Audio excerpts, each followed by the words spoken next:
Hey, Kenny. Blue? Alright. I might have eaten something moldy today. What'd you eat that was moldy? Mold isn't always a killer. You know, mold doesn't always make you sick. You know, like if it's on cheese or something, or it's like on bread, you'll be fine. A sausage? Was it on the sausage or the biscuit? I mean, if the mold is on the biscuit, you're probably gonna be okay. If it was on the sausage, then like, ugh. Yeah. Mold on bread is, I mean, it's gross, but it's not gonna kill you. The whole biscuit was green? If the whole biscuit was green, that's a problem. Fang! Hello, Fang! I can't believe Fang redeemed not first again. If you keep this up, you might get first one day. And I don't know what I'm gonna do with that.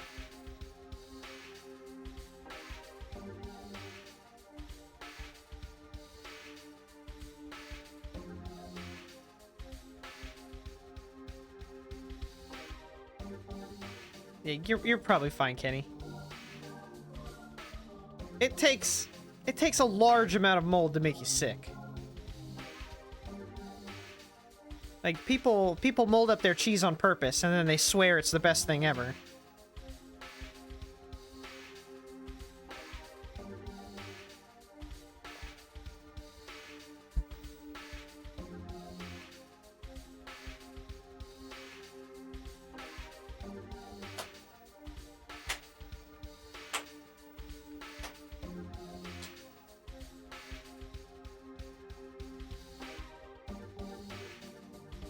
Just go puke then. You'll feel better if you puke. Just do it.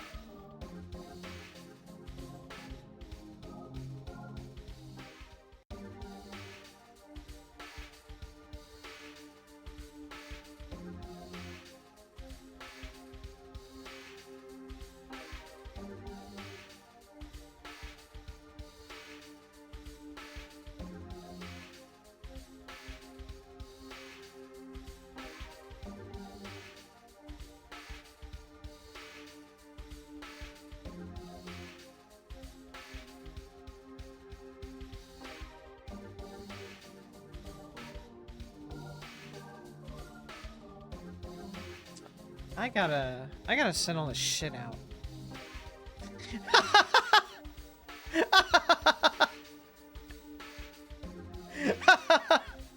Dude, that's so funny.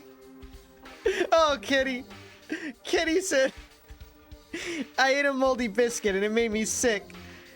It made me want to puke, so I ate pizza.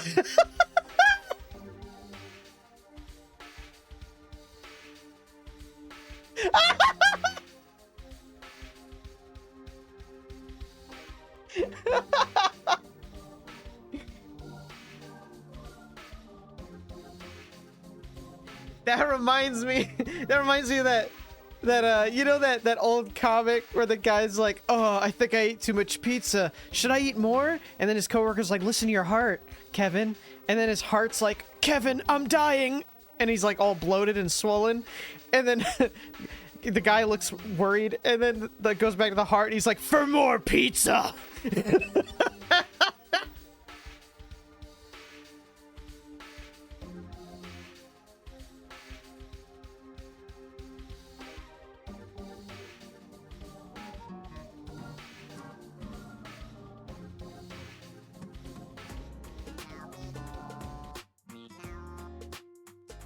I already threw up a bit. You didn't throw up on me? Come on, man. I live for that stuff. Hello. Hi, Fang. How far did you get? In Ace Attorney. How far are you now?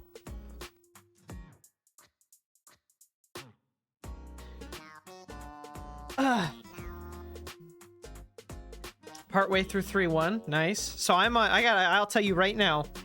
Part 1 of Ace Attorney 3 is the longest case one I've ever done. Like, it's longer than some of the regular cases in the other games. It's long.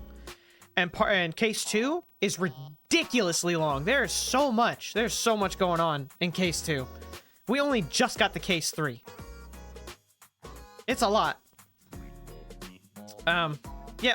Why you don't have to leave, I mean, unless you're working. I'm not playing it yet. Damn, calm down, dude. So, yesterday, You'll know when I start. You'll see me start it. So yesterday, I got really motivated. So if you guys didn't know, I went to Dick's yesterday and I had a large one. I got a large with extra fries. Then I went to the sporting goods store and I got some like compression clothing. I've never worked with like compression clothing before, so I usually work out in like regular t-shirts and like baggy shorts. So like I got like these compression like boxers, shorts, and compression shirts. So it's like all this stuff that like hugs your body and like it's supposed to like not absorb the sweat. It kind of expels it. Yeah, Dick's sporting good. Dick's sporting his goods, you know what I'm saying? Dick's Dick's is it's a sporting goods store. So it's just a bunch of sports equipment and stuff. But I bought these clothes and they're really expensive. That's why I never bought them. So I spent like a lot of money on these clothes. I was like, you know, let me try it. Let me get like, I got 3 days worth of those clothes and I exercised with them yesterday. And like, it was after stream because I didn't exercise in the morning because I went out to go get that stuff. And then I went to exercise with it, and like because the way the pants are, my thighs don't chafe. Did I feel more powerful? No, my thighs just didn't chafe. So like there's a point where I'm running where my thighs rub together so hard that I'm like, well, this is it. I gotta stop here. This shit hurts. But the shorts stopped that from happening, and then the shirt stopped me from like sweating like way more than I usually sweat. So like I didn't feel more powerful, but I didn't notice that I hit my threshold. So like, there's like a point where I'm supposed to stop because I'm still a chubby fuck. Like I'm not supposed to work out super hard. I'm not a lifter or a builder. Like I don't do any of that stuff. So like, and I'm just starting to exercise again. So I went like above and beyond. So I ran for an hour, which I always do. Running's my thing. I'm good at that. So I ran for an hour. Then I did push-ups, sit-ups, pull-ups. Usually I just do like bench press and a couple of sit-ups, but I did a ton of sit-ups, a ton of push-ups. I did pull-ups, went on the bar, and then like I was done. I felt great. Got up from doing the sit-ups, and like immediately I was ready to die. Everything hurt so bad. And then like my stomach was killing me because usually I eat after I work out, but because I did it after the stream, I had like had a protein bar because I was like starving. So I had a protein bar and then like and a little block of cheese. I like cut some cheese off and I ate it, and like, oh god, yeah, I was sick yesterday. Like I couldn't get up. My whole body was shaking. I would like sit down and my arms were like shaking, my legs were shaking, and I'm like, oh fuck this, man. But I gotta say, Unsourced really inspired me to lose that weight again, just by seeing him. I haven't seen Unsourced in a long time. I don't know if you guys have seen him. He's usually doing like runs of Souls games where he's like level 1 and stuff. He's gotten so fucking skinny. Like he looks really good. Like I just pulled up his stream one day because, you know, I'm able to look at people's streams again, and he was like so thin. I was like, this motherfucker. Moldy cheese earlier. I had to make a salad with blue cheese crumbles the other day. So you're basically prepped for the moldy biscuit you ate, is what that comes down to. You were ready for it.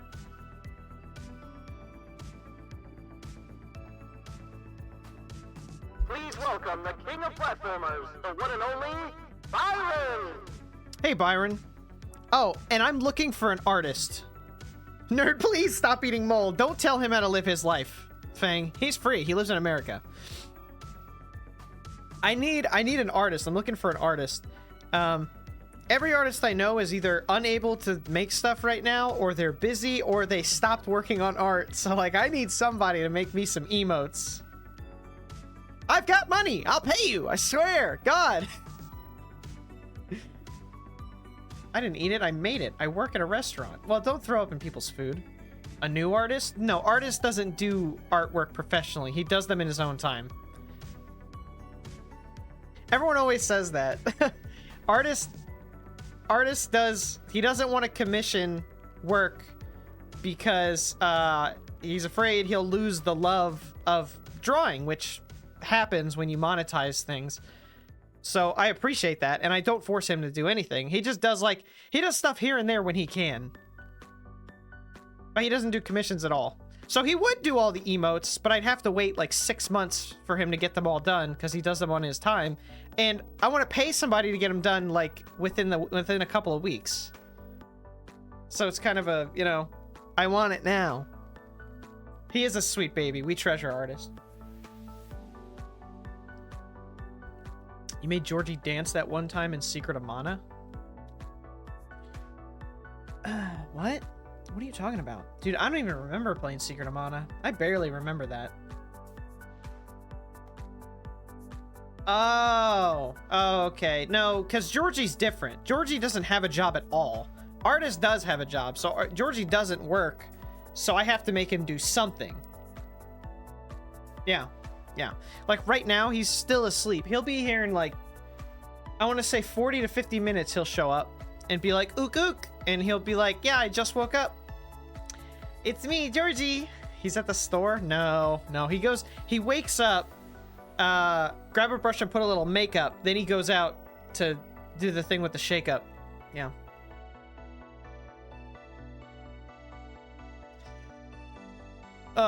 So yeah, we're gonna start case 3, and I think there's 5 cases in this game. We're still a good distance away from this being done, but I figured we'll do a little. Oh, I gotta wind down. I'm killed right now because I was exercising today. I always exercise before stream, but same thing. I was wearing the compression stuff, and I just did a lot more than I usually do. So like my arms hurt real bad. I had nothing to do for 4.5 hours. Me either. I've got nothing to do but play video games. Isn't that crazy how that works? What if I did a thing where like every 100 bits I'll do a pull-up? Would you guys like that? Is that how I monetize myself?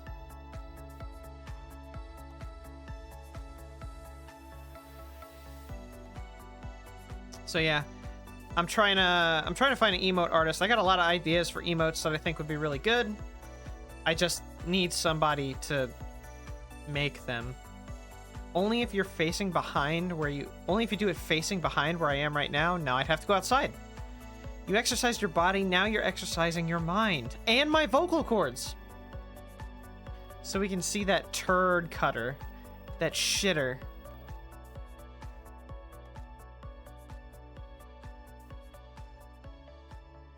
The only thing I force artists to do is watch porn. So there's that. Byron, what have you been up to? You beat Remix 10 and then you just retired? Byron finally beats Remix 10 and he's like, fuck it, I'm not a streamer anymore. I don't want to do this shit.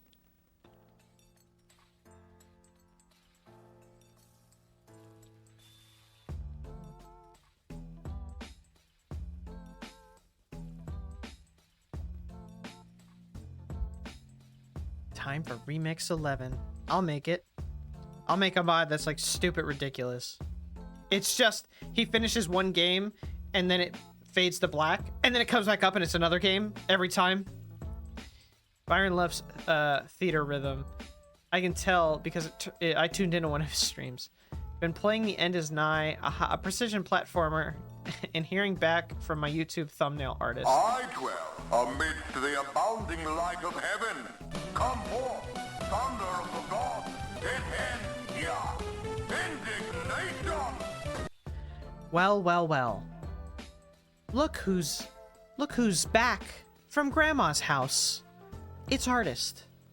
How's Grandma doing? Is she still shoving high blood pressure type foods down your gullet? I know you're still at Grandma's house.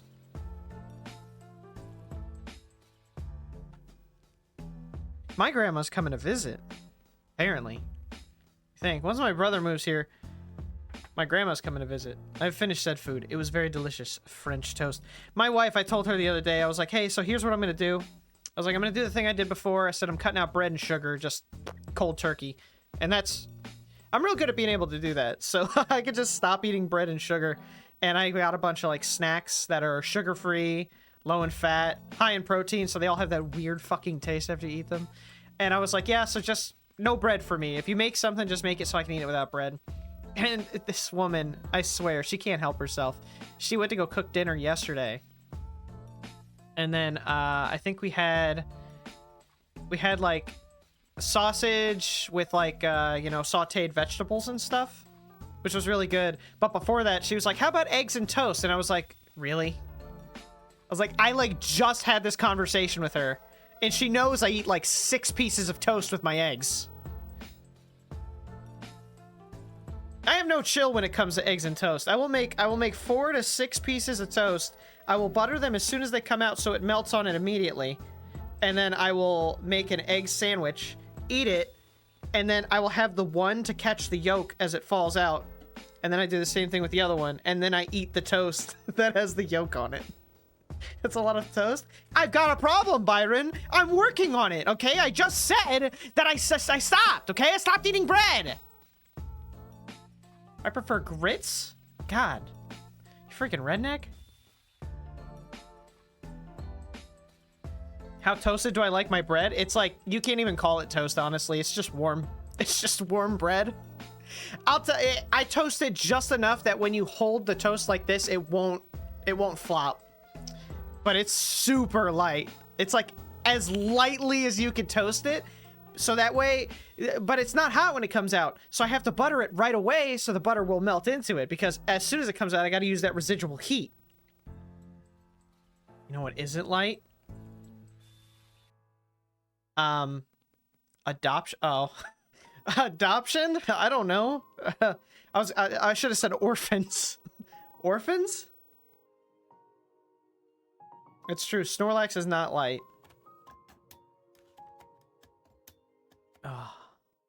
Oh yeah, I'm wearing a Snorlax shirt. Orphan Graves. Those aren't light either. No. In another world. Are you streaming tonight, Byron? Byron, I need an emote artist, dude. Do you know anybody? I'm trying my best, dude. Nobody wants my money to make me emotes. It's crazy. Like, is my channel that bad? Make sure to like, comment, and subscribe to let me know. I know someone. Okay, do they do good emotes? Something you could see in my style? It's Danny Fandom did my profile pic. I don't even know what your profile pic is. I'd have to look. Okay, so I actually still have everyone's stuff here. I never shipped it out. I'll do emotes for $20. Likes, comments, is already subscribed. Thanks for telling me how bad I am, artist. I appreciate it. $20? Fang? All right, fine. But you'll have to call me. You'll have to voice call me so we could discuss exactly what I want. I can't type it all out. She mainly does voice acting work. I wish I could get voice acting work anywhere. Dude, I volunteered for 4 voice acting projects for free. And they all told me no because they're full up with other people. I'm a good artist. Are you really? I've never seen you art.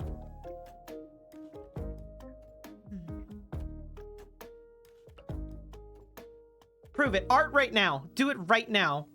Art right now on stream.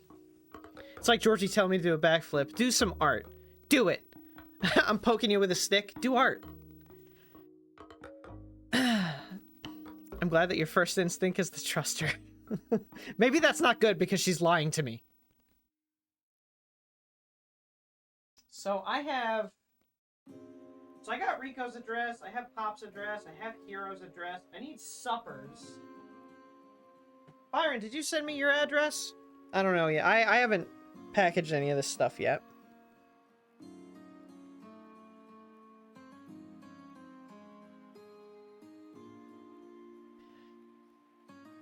I can art. It won't look good.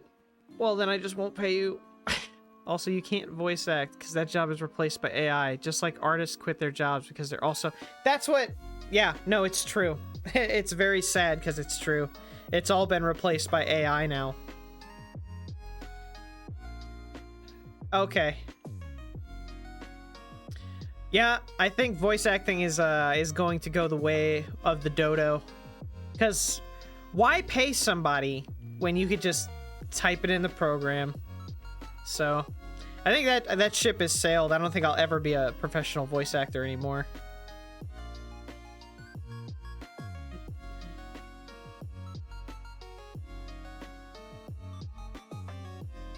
Nah, AI is just gonna get better. It's evolving faster than you can really anticipate. You know, because have you seen, like, people are using AI to make, like, they're making so okay, the quality is shit right now, but where they want it to be good, it's good. So like Moist Critical, the AI they use for Moist Critical, that's good. Joe Rogan, there's a AI for him too, also really good. Andrew Tate, they use that shit to promote their shit, like their NFTs and like their Ponzi schemes to get people involved. I've seen a ton of those ads, and they're really good. They're really fucking convincing. So, you know, it's not good for random people. It's good for specific targets. So once they're able to catalog every like person, like, you know, all they have to do is go through, like, you know, voice actors. It's what they do. That's what they've done their whole life. They've voice acted. So all they have to do is pull those samples from old cartoons, and then they can just use that. I feel like AI will either get destroyed legally or will become a dirty word topic like crypto NFTs. If it did become illegal, it would be just like copyright is. We wouldn't be able to use it. Like, they would just... There are so many ways around it. They could just use AI with people who aren't famous. So like they could just find like small voice actors that are really good at what they do who aren't like found yet, and then just like take their voice, and then, you know, they're too poor to be able to do any copyright strikes or something like that. There's gonna be too many holes. AI shouldn't have happened, honestly. It should have never happened. It's a shame that it did. At least the crypto and NFTs, that failure is thanks to it not working out for speculators. Yet AI is less of the same scheme/scam. It's a shitty situation all around. I mean, you know, you look at like guys who are trying their best to make content. Like I know a lot of people who are like making videos and trying to make like interesting concepts, and they work really hard on it. And then there's some guy out there who just AI voices the presidents, and he's like blowing up. Like it's one of the biggest channels there is. So it's like my pride gets in my way of being like a successful streamer YouTuber. All I have to do is like find some stupid shit that everyone will eat up, but instead I do the stuff that I like to do. The one hope is that dirty word idea, but that'll apply to the anti-AI artists of the world. Yeah, people shit on AI art all the time. But there are still those people who are like, this is real art. I had to type these words in to get this picture. Like, there are people who diehard stand behind it because they can't draw for their life, and they think AI is their way to become actual artists because they can't do it themselves. Like, you just got to accept that you're either not good at art or you're not trying hard enough. I chose these words. Exactly, yeah. Like, not that I make animation, but if I did, I'd go out of my way to hire Dill. But also, that's passion-driven. Yeah. Well, there's the same people who, like, swear by NFTs and crypto. There's people like that for AI art and for AI scripts, AI voices. They, like, stand behind it. They're like, no, this is right. Like, what do you don't think I can't pay people to do this? And I guess that's a fair accusation. I can't pay people to do this. Why don't I just steal the likeness and like have something do all the work for me? Because if all these rich people have writers that they pay for writers, producers, so they don't have to make their own stuff. Me too. You will now receive the Fist of Fury. Prepare the long rubber glove. All right, I'll see artist. Hey, heroes. It ain't art. If anything, it's computer science. If you can't pay people to do it, don't do it. But yeah, but then there's also the argument of what I just said. You know, rich people who were like born rich and have access to all of these things that we don't have, they can pay people to do it for them, and they just like got a head start. So, you know, you take someone who's like it has lesser means and is like, I'm gonna do this too, and then they have access to AI. It's too accessible, I guess, but still. That's fine, because real people get paid. Yeah, more rich people. It's just more rich people, man. Yeah, AI sucks. I'm not a fan of it. So we finished Ham Ham Heartbreak. We beat 100 games, guys. I could have sworn we beat 100 games already, but I counted them again, and I guess we didn't. Yeah, Ham Ham Heartbreak was our 100th game. I think I've only beat this year. I beat like 6 games this year because I haven't streamed for most of it.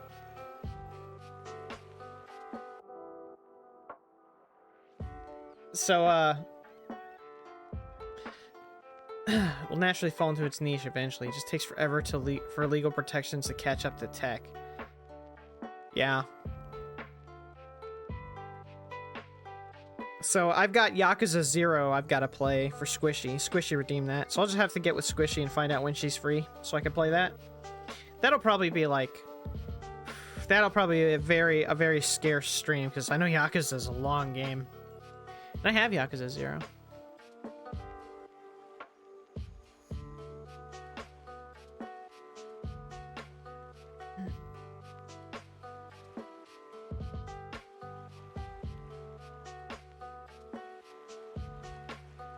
Yeah, I'm trying my best here. Trying my best. I'll probably stop streaming as much soon because when my brother gets here, we're gonna start doing some stuff to try to make money so we don't have to go get actual jobs ever again. I can't work for people, man. I just can't do it. I'm so tired of arguing with people and fighting over like how long my breaks can be, whether I can be disturbed on my breaks. People who do shady shit. I've worked for all those guys. The last guy I worked with was I worked for Christian Brothers, so this guy was very religiously driven. But he was so skimpy, dude. He skimped on everything. Like he stole from these customers. There was a thing that they had called the variable rate. And so if you go to a mechanic, you pay a labor rate, a flat rate. So like I get paid X amount. And at that job I got paid, fuck, I can't remember. Was it 30 bucks? I think I got paid 30 bucks for every hour I billed. So that always went to me. And the labor rate of the shop is usually like something like 110, 140, you know, something like that, whatever they determine. So they had something called a variable rate, which I've never ever heard of before. So what it does is basically the rate starts at 170. And the more stuff you buy, the higher the rate becomes. It doesn't get lower. So it goes from 170 and caps out at like 240. Like this guy was just robbing people. Like that is such a high labor rate. Misery doesn't have... Your state is literally called Misery. Yeah, it's called Misery. It's called Misery for a reason. But yeah, so like this... Like that's the shop I worked for. He was like nice to us. Like he treated us nice, but like the amount that cost to get a car fixed at that shop was like... There wasn't enough people coming in for everybody. Like it was just too damn slow. And he was trying to like hire as many people as he can, even though there weren't that many customers. So like every time he would hire somebody else, it would take away from everyone else who was already there. And then like before that, there were just like assholes. Like I worked at CarMax a long time ago. I was like 22. And I remember I started hanging out with these guys. And they were younger than me. They were like 18, 19, like just getting out of high school and college. And I worked with one of them who took me to their group. And what they would do is they would go exercise at a gym. And I was like, you know, let me go with them. So like after work at night, we would go to the gym. And that was actually some of the most rigorous training I've ever been through in my life working with those guys. Because they like did a lot. And I don't have access to that stuff. Because I wasn't, they would let me in the gym as a guest, but like I just have like regular basic gear here. So like there was just a lot of stuff. I remember they had me take a barbell and I had it, you know, like on my shoulders, and I did what, lunges. I did that all the way around the building. Like, we all did it, and it was painful. It was when I was doing it, it was like great. They're like, come on, man, you got this, you got this. We're all motivating each other. It was a great time. But then the next day, I don't do legs. I never do legs. I never do. I always skip leg day. So that was like the first time I'd ever done legs in my life. I always train upper body.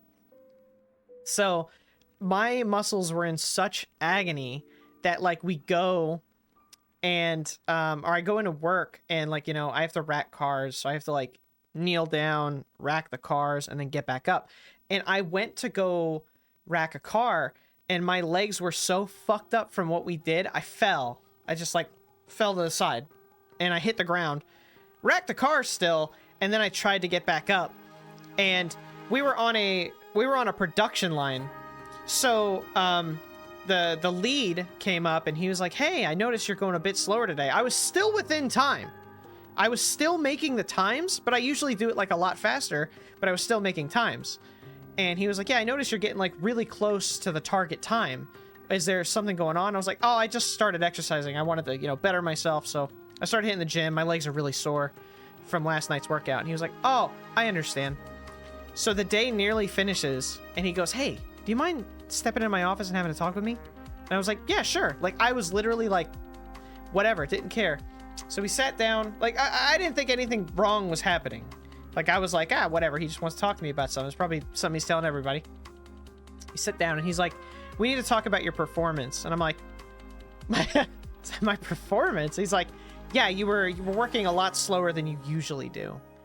And I was like, yeah. I told you. I was exercising yesterday, and like I'm like in pain. Like I'm in that like recovery phase. And he's like, listen. He said, if I appreciate you working on your health. Like that's great. That's really good for you. But if it's going to affect your performance, I'm gonna have to ask you to stop going to the gym. I was blown away. I was taken aback. This man literally said, I can't use my free time for my own free time. And I actually sat there unable to speak because of what he just said to me. And I was just like, and he was like, do we understand each other? And I was like, did you just tell me like I can't go to the gym after work? And he was like, well, you can. He's like, but you can't over exert yourself at the gym and have it affect your performance. I was like, no. I was like, the target time for me to inspect these cars is 9 minutes and 55 seconds. I was like, I am hitting meticulously 8 minutes to 9 minutes today. I'm not even that close. Like, I was like, if you have these goals, why do you want me to crush them? I was like, I can't, these are the parameters. I'm within the parameters. And he's like, well, that's not the case. We've adjusted to how you work and how fast you go. And I was like, well, you can adjust to how slow I go because I'm going to keep going to the fucking gym whether you like me to or not. You can't tell me what I could do when I leave work. And he was like, if that's how you feel, I understand. And then I left, and this guy, I became his target. Like, his target, man, he was always on me about every little thing. I'm going too slow. I missed this. I didn't do this. So then I started sabotaging cars because fuck him. I started sabotaging his line, and I made everyone take longer because of shit I was doing. I was taking people's tools and hiding them. I was hiding tools. Petty asshole? I'm a petty asshole. I'm more petty than he is. I was going to show him how petty I could get. I took longer on oil changes when he put me in the oil change, but that's where he put people that they don't like. He put me in oil change bay. I started taking so long changing that fucking oil. I took forever to change the oil. I hid people's tools. I mixed people's tools. I took all the paper out of the printer so that they couldn't find the paper. And then I quit. And then I walked in there and I was like, hey, fuck you, I quit. So I just have, I have zero tolerance for that stuff. So I can't work for people. Because as soon as they do one thing that slights me, I'm done. I'm out. I can't work for you anymore. I'll kill you. I swear to God, if I work here any longer, I'll fucking kill you. It's, all the tools were owned by the company. If they were other people's tools, I wouldn't have touched them. But CarMax provided all the tools.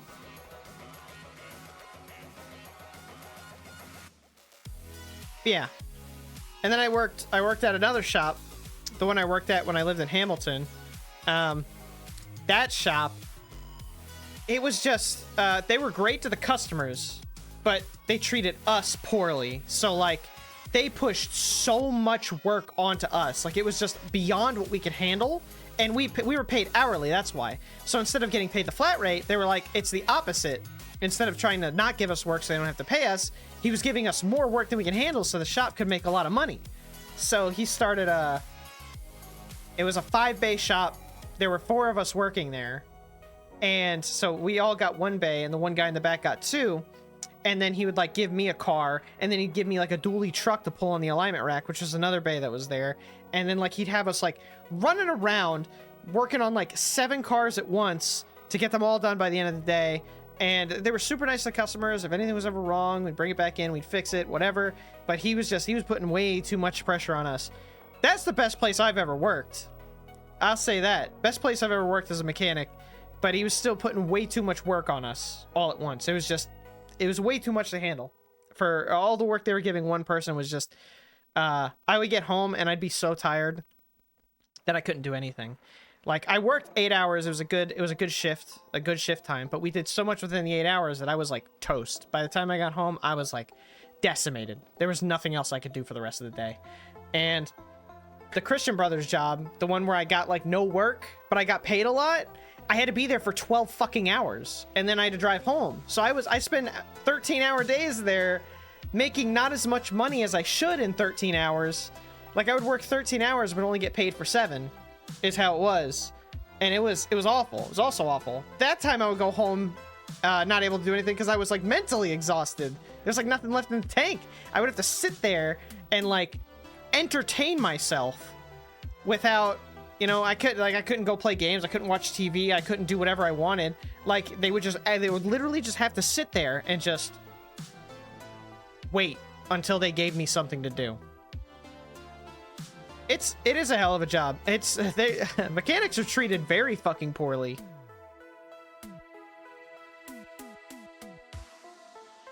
It's because of the way we get paid. That flat rate, it's just an excuse to take advantage of them. I think being a mechanic as a kid is good. Like, as a young adult, you can take advantage of it until you're like, I'd say if you start in a trade till mid-20s to get into college to get a better job, or you find something better, I'd stop there. Because all the work environments always have something like egregiously wrong with them. You have to provide your own tools, which cost a lot of money. I have like $15,000 in all the tools I have. And it's not worth it in the long run. If you're a mechanic from like 18, like, let's say like legally you start working 18, not saying like, wow, I was 13 years old when I started turning wrenches. So you start doing it at 18 and you work till you're 60. When you retire, your body is beaten and broken. I have not met a mechanic yet who has been working on cars all their lives and isn't like, they don't have, and doesn't have like replacement hips, replacement knees, like their backs don't fucking work. They're all at a fucking they walk at a 90-degree angle. So it's definitely not worth it. The tools? Yeah, I bought all these tools myself. They're all mine. And when I quit, I have to haul them out and bring them to the next place. Yeah, so I have like $15,000 worth of tools. They're all mine. That's not even counting the box. The box itself cost like $5 grand.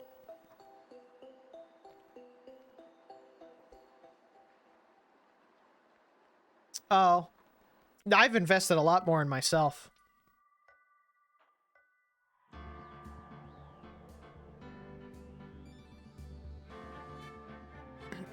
Yeah, I invest a lot more money in myself.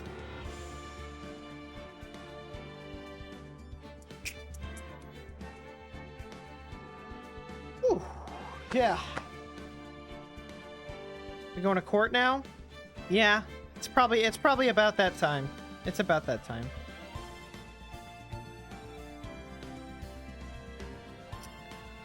Yeah, sorry to keep you waiting.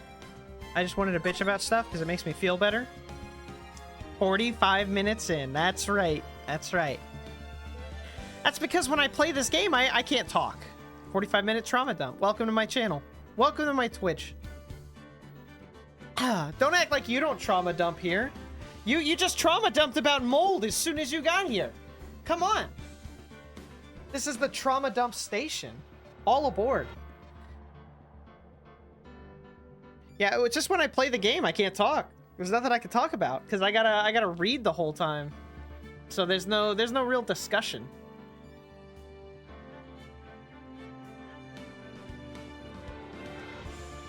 The gloves are off.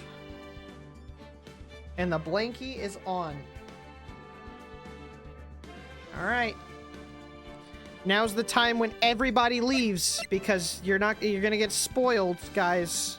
I promise you're gonna get spoiled as soon as I click this fucking button. I swear to you. I swear by my attorney badge that you're all gonna get spoiled so fucking hard that you might have children. Do I still have your address? I don't know. Maybe. If it's the same one, I don't know. Is your mom gonna bitch that I'm sending you stuff?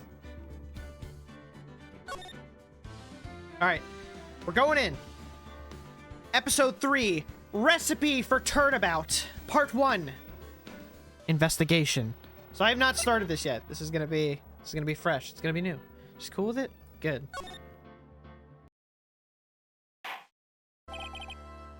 That's enough! This court sees no reason to further prolong the trial. The case is extremely clear. I see no room for misinterpretation of the facts. It wasn't me! I swear it wasn't me! The evidence and testimony we've seen and heard are conclusive. The victim was alone at the table when he drank from the poisoned cup. No, you're wrong! I know what I saw. I saw... I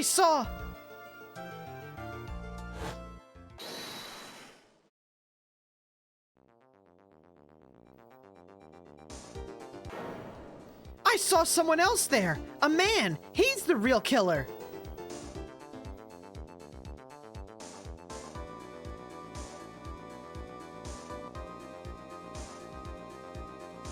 He's putting cum in the coffee! Oh no! Why won't anyone believe me?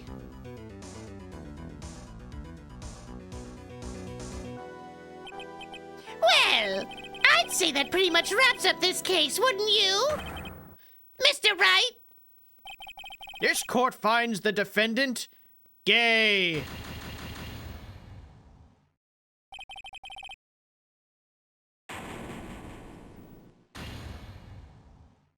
Well, that's... I can't believe I waited so long to do that. It's over.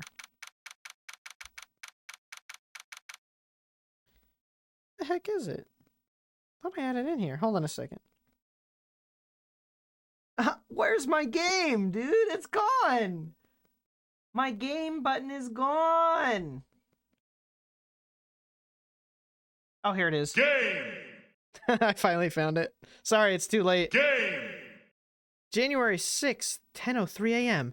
Wright & Co. Law Offices. Ah, the start of a new year always makes me feel like I can take on the whole world.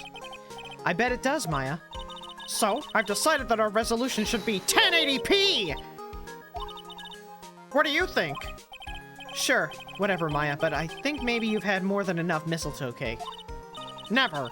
You've got to eat a lot of cake during New Year's. It's practically a tradition. Like watching the fireworks on TV, or playing a board game. Hey, pal! Detective Gumshoe? Happy New Year, Detective! Likewise. Now listen up, right? I want it! Here's to another fruitful year of lawyer-police cooperation. Yeah, me too. Alright, pal, you've got some explaining to do. Have you got a holiday present for me, Detective? A what? Well, here, have this. It's really nothing much, but... Yay! Thanks! Look, pal, we need to have a talk. Take a seat. Hey, what about Pearlie? You haven't forgotten her present, have you? No, are you doing this on purpose? Haha, guess I'm busted. How do you like my first practical joke of the year? Very funny, pal. Now let's see how funny you think it is when I show you this. What is it? A magazine? Hey, I want to see. deadly poisoning brings guilty verdict. Defense attorney Wright trounced? Trounced? Let me see that! The defense attorney gave an almost childishly amateur performance yesterday. What the heck is this? It's a report, pal, about you! Listen to this. Mr. Wright must take full responsibility for the ruling in this case. Well, and don't you tell me you don't remember anything about it. But I don't remember anything about it. When was that issue from, anyway? December of last year, which I guess makes it last month. Which makes it old news, you mean? But I wasn't involved in a poisoning case in December. There's an imposter. So what do you think about this, Nick? If it wasn't you, pal, that only leaves one possibility. Our court system is a fucking mess! A phony Nick? This must be Gumshoe's idea of a joke. Guess he's starting off the year with one, too. An article from December 5th says I was trounced and my client was found guilty. So, what are you gonna do about it, pal? What do you mean, what am I gonna do about it? Well, it's your fault the judge found the defendant guilty in this case. My fault? How do you figure that? Because the Phoenix Wright is super famous now. Well, maybe only sort of. Yeah, see what happens when you hotshots start getting too full of yourselves? But I didn't do anything wrong. At least not that I can remember. You better make this right, pal, now. And that means taking the case back to court, got it? Sounds like we've got our first case of the new year. Let's tackle it with gusto. I don't know. The judge already issued a guilty verdict once in this case. It's not going to be easy to get it overturned. I guess that New Year's resolution is going to have to wait until next year. So, you're taking the case, right? Good, I'm going to head over to the courthouse then. After that, I'll go back to the precinct. Drop by if you need something, okay, pal? I think the most unorthodox thing about this is that it took a month to figure this out. I guess people are starting to know the name Phoenix Wright. If a client entrusted to a case to me based on reputation, I guess I am kind of responsible. But why would someone want to impersonate me? What sort of a guy would do that? I should have cosplayed today. If only I knew. Yeah, how would Phoenix not know about this headline? How would no one know about it until a month later? Like, that would have been, like, right away he would have known. Especially if he went to the court at all. So what's our first move? Silly girl. My first move is always my pot of greed. It allows me to draw 3 additional cards from my deck. I guess we go down to the detention center and talk. Wait a sec, Nick. This person's behind bars because of you. Whoever it is isn't gonna be jumping at the chance to meet you, right? You never saw this coming! I summoned Pot of Greed to draw 3 additional cards from my deck! My man, let's get one thing straight. I'm not. I wonder if he looks exactly like you. You're phony. Zin Eop, I mean. Zin Eop? What the fuck does that mean? Is that Phonix? Oh, Phoenix! That's Phoenix backwards. I hope not. Ugh. And what kind of a name for an evil double is Ziniope anyway? Ah, Nick, I've got it! If you're gonna ask whether I've got a twin brother, the answer is no. Spoil sport. Did you notice Gumshoe was acting weirder than usual? Or was it just me? What do you mean? I mean, he was really worked out. Like a guy who's just found out he's gonna be a dad or something. Yeah, I guess he was acting kind of strange. Maybe he realized he's got strong feelings for you, Nick. Considering how we interact, I seriously doubt that, Maya. I think we're both easily bottoms. Well, if he wasn't nervous because of you, then maybe it's because of our new guilty client? Well, let's head to the detention center.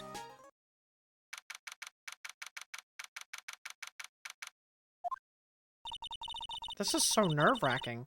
Waiting to meet our new client? I wonder just what kind of person you tricked and got found guilty. Keep it down, Maya. That kind of talk could ruin me.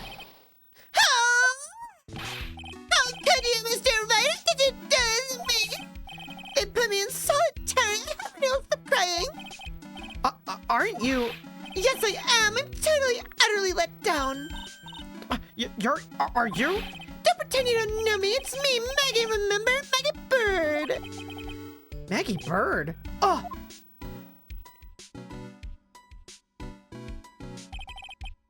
Maggie Bird. She's the policewoman I defended that one time. She was accused of murdering her lover. He was a cop, too. What are you doing in here? Didn't I get you a quit?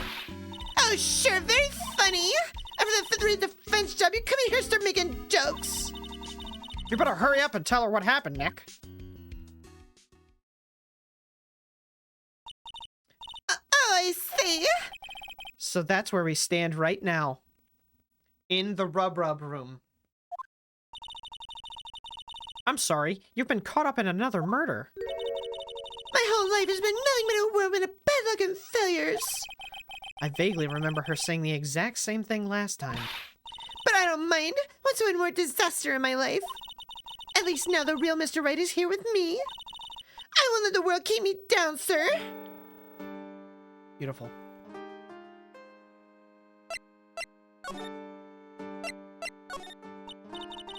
So, how come you're dressed like that, Maggie? Last year you looked so sharp in that police uniform. It's a fetish thing. I mean, I was fired after that incident last year. Oh, I'm sorry. It's okay, I don't mind one bit. I enjoyed being on the force, but I think it was time for me to move on. So, what do you do now? In the second act of the life of Maggie Bird, I'm playing the role of a waitress. A waitress? Yes, in a French restaurant. It's a small place, but it's quite fashionable. My charming smile and shapely figure came through for me. And the owner, Mr. Armstrong, hired me straight away, sir. And then you got into this mess straight away, right? Yeah, you could put it that way. Sad. Maggie doesn't deserve this. This whole mess started on the 3rd of last month, and it happened at Très Bien. Trabian? Jesus Christ, yes, it's a restaurant where good service and friendly smiles are always included. Oh. That motherfucker's got a scouter? His power level. His power level's too strong. It's over 9,000! There were 2 men at the table, both drinking coffee. And then he put his special little jizz juice in the coffee. One of the men slipped some poison in the victim's cup. The victim took just one sip and was gasping for air. I was so shocked I passed out. Hey, hold on there, Maggie. What? You keep calling the guy the victim. Didn't you know the guy who was killed? Not at all. I've never even seen him before. Oh. So she wouldn't have had a motive to kill him then, I guess. And the other man, the killer, you saw him, right? Of course, a good waitress must be attentive to the clientele. So you saw the killer, but you were found guilty of the crime anyway. Who come? Me come. You tell me, Mr. Right. Guess the answer to my question is my phony. Anyway, she saw the killer. Better see if I can get a description of the guy. So if you saw the murderer, why were you still convicted? Because no one else saw. Saw what? The other man, the one who put the poison in the coffee. Everyone testified that way. Mr. Armstrong, the customer, everyone. The victim was sitting alone at his table the whole time. But how's that possible? I don't know, but nobody, not one person would believe me, sir. Even Phoenix Wright, my one last hope for a fair trial, failed me. What a pathetic defense. My granny could have done a better job. Look, that wasn't me, okay? And then they found something a bit incriminating in my apron pocket. What? A small bottle of poison. Oops. What? Poison? It was in your pocket? Well, I passed out when the victim collapsed. The killer must have slipped the poison in my pocket when I was unconscious. And no one else saw this other guy? No, sir, that's what everyone said, but I don't see how they could have missed him. The other guy. Story of my life. Asking the hot girl about the other guy. I was the one who took the coffee to the two men. Oh, and what was your impression of them? Well, when I first saw them, I kind of thought they might be in the music industry. In music? How come? Well, one of them had some sort of earpiece and an emo musician's look about him. That's racist. And there was a sample CD on the table, sir. SoundCloud rappers. Yeah, I already figured it out. 2 SoundCloud rappers got together, okay? We got Young Vegeta and Fake Phoenix. Those are their rapper names. Fake Phoenix was losing SoundCloud viewers to Young Vegeta. So, he went, poisoned him, took him out of the equation. That way his SoundCloud would blow up, and it still didn't. There's no rapper alive who doesn't take his sample CD with him, his mixtape. And An earpiece on a sample CD? Huh. Did you get a look at the CD at all? CD's nuts. It had a band's name written on it. I think it was MC something. They must have been preparing for their debut, I guess. So it was a band CD, maybe a promo disc. Maybe it was MC Screwdriver. Get serious, Maya! Would you buy the CD of a group named that? What was the name of that group again? MC Hacksaw? No, MC... And what about the killer? What did he look like? Well, I don't really remember. Only that he was a young man, well built like the victim, really. Interesting. I see. Thank you for your time, Miss Bird. Would you like to take a look at my attorney badge?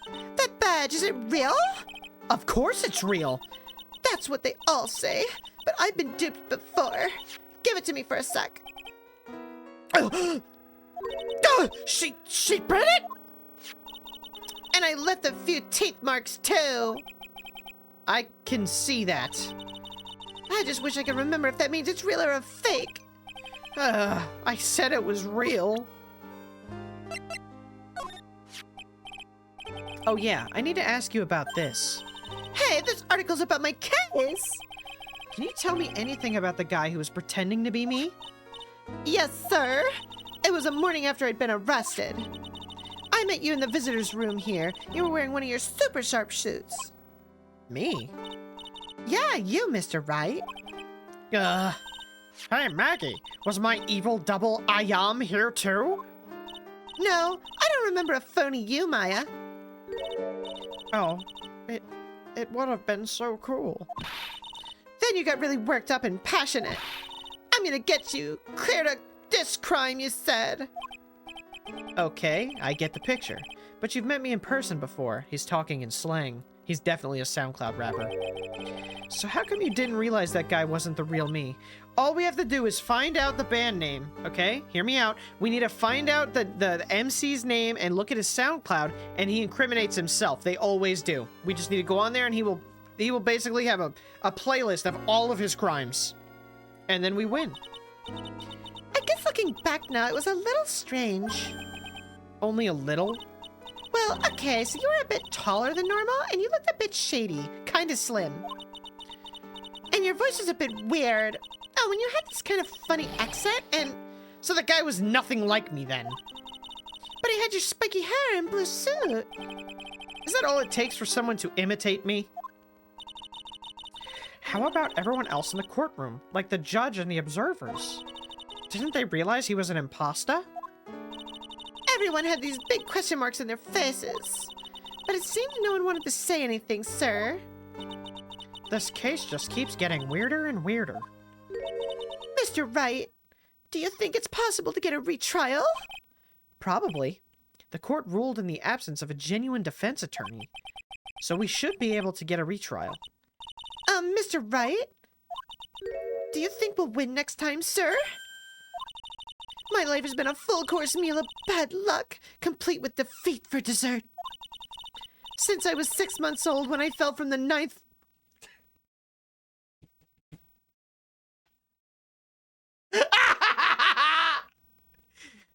Nice. I fell from the 9th floor of my apartment building. I've been hit by all sorts of vehicles, gotten sick from all sorts of foods, failed at almost every test I've taken, experienced almost every kind of disaster. I even landed a phony lawyer when I had the misfortune of being accused of murder. But also, I will survive! Because Maggie Bird always lives to fight another day. And one day, I'll find it. Just you wait and see, sir. I'll find that one single moment of good luck. Ziniopa's really gonna pay for this. What are you staring at me like that for? But Maya's right. Whoever it is that thought it was a good idea to use my name and get an innocent girl convicted of murder had better watch out.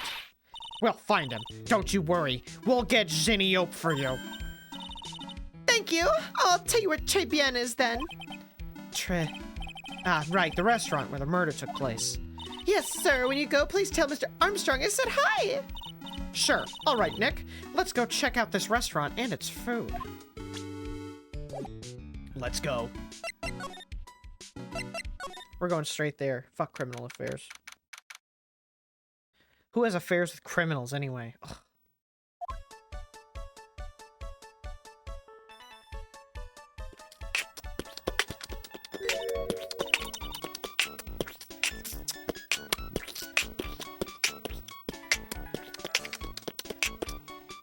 Wow, look at this place. Look, more like smell. What is with the suffocating scent of flowers in here? Then again, girls like that kind of thing, right? Actually, I'm not all that into it. No one's coming to seat us. Maybe there's no one here. Don't be silly, Maya. This is a restaurant, and it's open for business. Hello? Anyone here? I don't believe it. There really isn't anyone here. Perfect. Let's get intrusive. If there's no one here, we can take anything we want. Yeah, I suppose we can. Aw, dang, you can't examine the poster of the chef guy? It's the restaurant's front entrance. There's a sign hanging out on the door written in French. It probably says open or closed. Must be one or the other, but I don't know which since I don't know Jacques about French.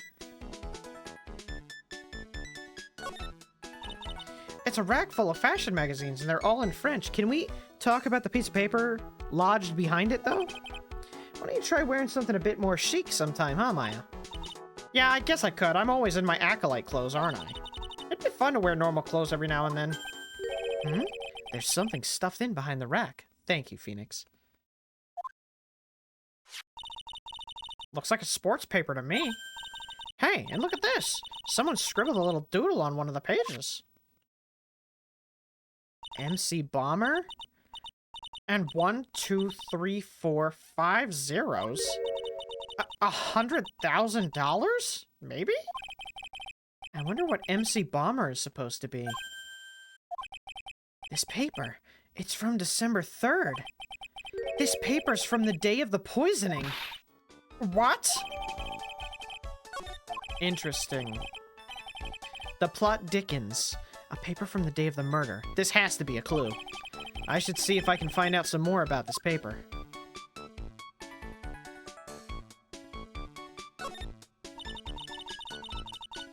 It's MC Bomber, man. Look at all the little trinkets tucked away in here. I bet Mr. Armstrong collected all of these personally. Let's see. A bouquet of flowers, some potpourri, and look! Fine bone china cups. I never knew you were so cultured. Come on, Maya! This is common knowledge. Any Joe Schmo knows this much. Look, it's one of those magical boxes that spits out money. You know, you're the only person who would ever describe it that way.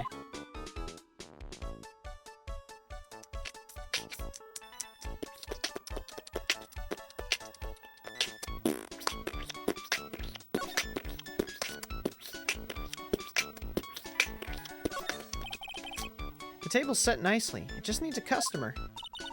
What do you think this flower is, Nick? We legit have the legend, the Georgie Town Warrior, York Morgan. He's about 8 minutes late from what I predicted, but he's here. I know your time now, Georgie. I've got you down. I've got you patted down and rubbed down to a T.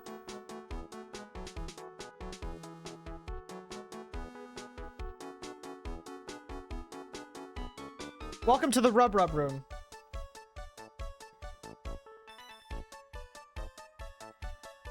Ugh.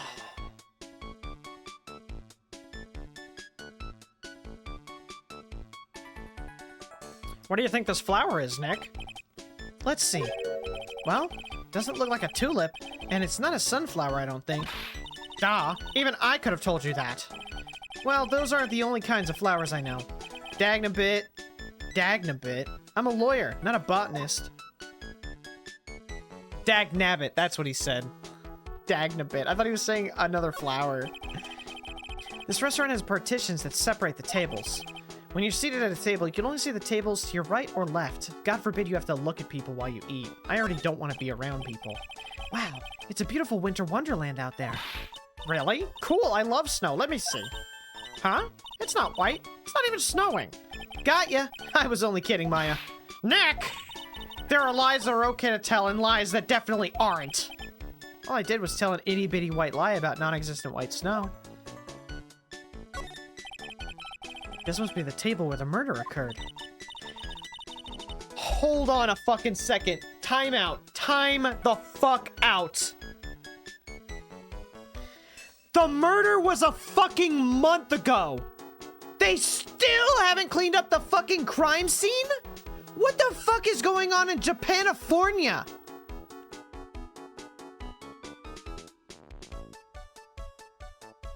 It's been a goddamn month! Oogie! Ice needle! Bruh, they haven't even changed the tablecloth! I guess so, with all this police tape all around it. And that stain must be from the poison coffee. Don't go licking the tablecloth, okay, Maya? Why would I lick it? I'm not a cat, you know. Then why can I picture you doing exactly that?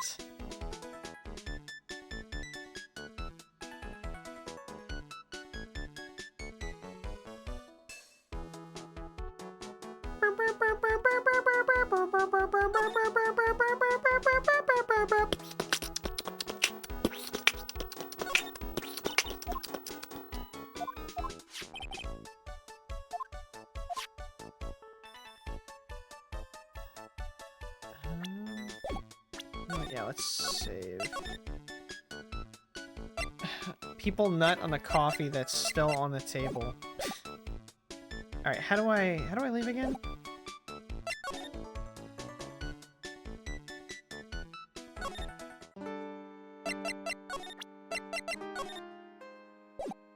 MC Bomber. Sports paper? Let's see. Did Gutson Braun manage to defend his heavyweight title? Sorry, Maggie, that paper's actually a month old. It's from the day of the murder. And Gutson got knocked the fuck out yesterday, I'm afraid. Oh, no. I found this paper in the magazine rack at Très Bien. Really? That's strange. Très Bien doesn't get newspapers. Mr. Armstrong says he's not really fond of them.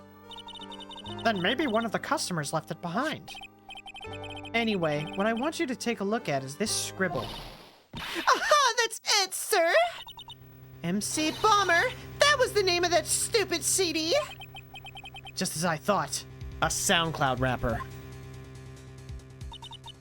I guess it wasn't MC Screwdriver after all, huh? So that $100,000 must be a down payment for a record deal, right? If someone gave me $100,000, I'd sing for sure. The Master of Karain, or the Spirit Song, or even Maya's theme. Okay, Maya.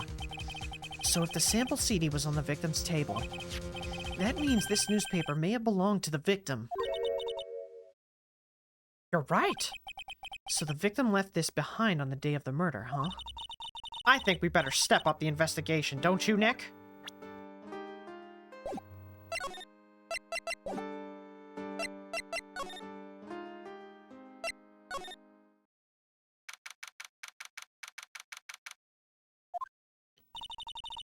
It's been ages since we came. Looks like Gumshoe isn't around. He's got it so easy, leaving everyone else to do the work.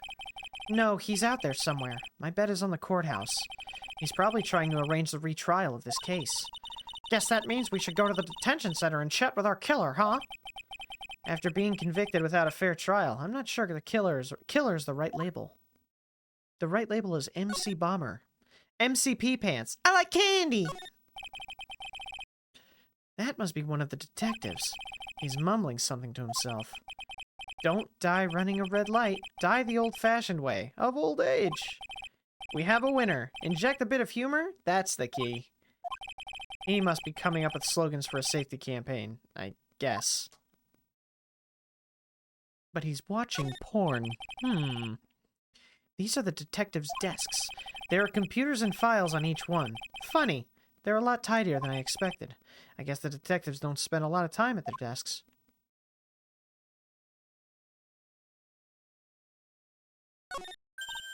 Hey, that's the police mascot, isn't it? It's so cute! That's the Blue Badger. It was my idea. I made it, and now it's the national symbol of the police force. So, what's with the pink one? It's new, right? She's not an it, Nick. She's a she, right, Chief?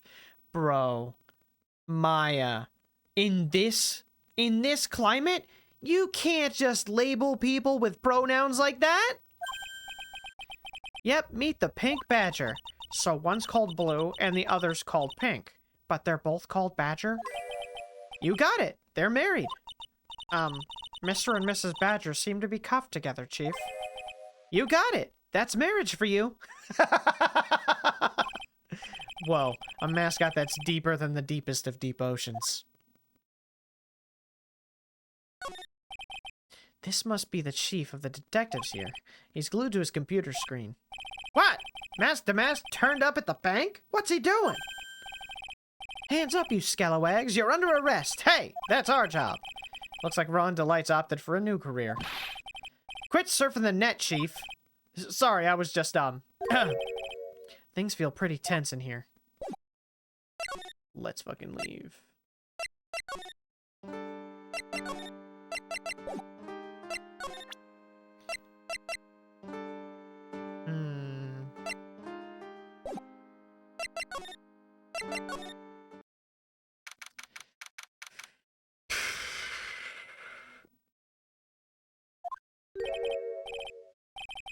Oh la la, bonjour. Welcome to La Très Bien. Oh, hell. What happened to Maya? She's frozen stiff. Oh my god. Bienvenue. Welcome to my petite restaurant. Huh? B Avenue? Good lord. Oh no, my petite Julie. Huh? Me? Look at his face. Like kitten rejected by his own mother. You are fatigued, no? Hello? You need this. An aromatic bath oil melange of La Neroli and La Rose. My personal recommendation. You think I need what? I don't touch my ass, please. Oui. Just add a couple of drops of this mixture to la bath water and voila. It will soothe your mind, your body, and your ass. Really? And follow monsieur. Who? Me? Look at that face. Like the puppy rejected by life itself. You are fatigued, no? For you, monsieur, I recommend this. Oil of bergamot. And maybe a hint of wee-wee. He said he wants to give me a hint of wee-wee. We need to run. I will add la peppermint and la claret sage for a fragrance exceptional. Such an invigorating recipe will bring out your delicious beauty, monsieur. My beauty? Hello. If you will be seated, I will bring you la special menu of the day. Actually, we're not here to eat. We're lawyers. Ma bien sûr. I know this already, monsieur. You are la Phoenix, right? No. Yes. You know me? My, oui. I never forget the man who flirts with me, especially in court.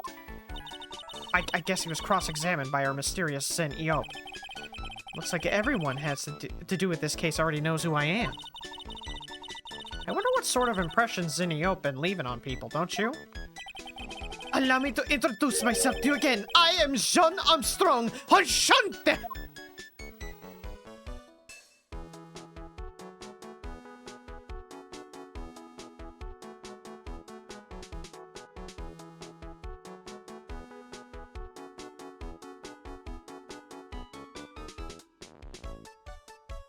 Not sure if I can chat much. Something jank with loading Twitch. Can't be logged in and Twitch load.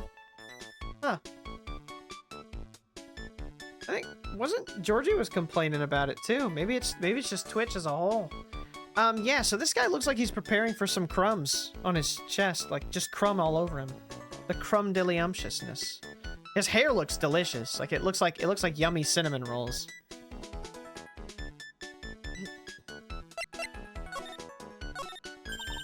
So what does très bien mean?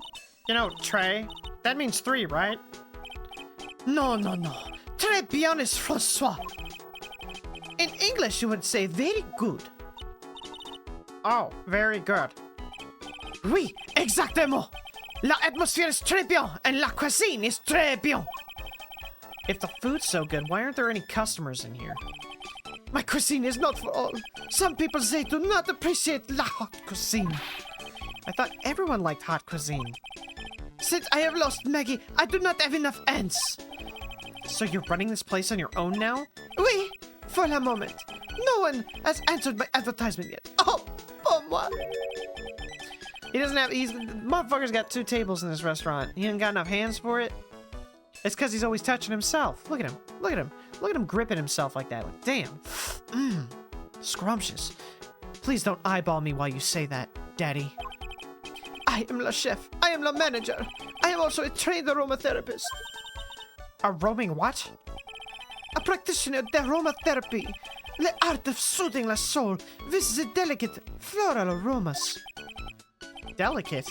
The smell coming from that bottle earlier was anything but. So, could you tell me what you know about the incident? Yeah, it makes me sad to remember it, yet I remember it so well. More than a month has passed since it happened. Yeah, I guess it's been about a month since Maggie's sentencing. So, it was the 3rd of last month, just after 1 in the afternoon. A man who was here for coffee suddenly became ill. Because of the poison in his coffee. That is the truth as I know it. It was Maggie who took his drink to him. I was in the kitchen. I heard the sound of someone collapsing. When I came to see what it was already slumped in his chair. He was dead. Mon Dieu, oui! And this man who died, was he alone? Oui, monsieur. All alone. I know that Maggie said there was someone else, but... I see. La police, they asked me many times. Are you sure there was no one else at the table? They asked. But I am not the only one. The old man said the same thing. Old man? What old man? The old man. All of it lies with him. So who is this old man that you mentioned?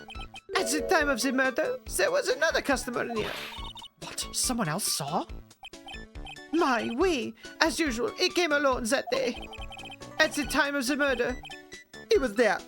He saw it too. But he said same thing, that there was no one else at the victim's table. But Maggie swears there were 2 people. My, mademoiselle. Lawyer, he could not prove this, no? About the lawyer, that was me, I suppose? My bien sûr. Wow. He's the first person who said it wasn't me. Don't kid yourself, Nick. Now who's the one making stuff up?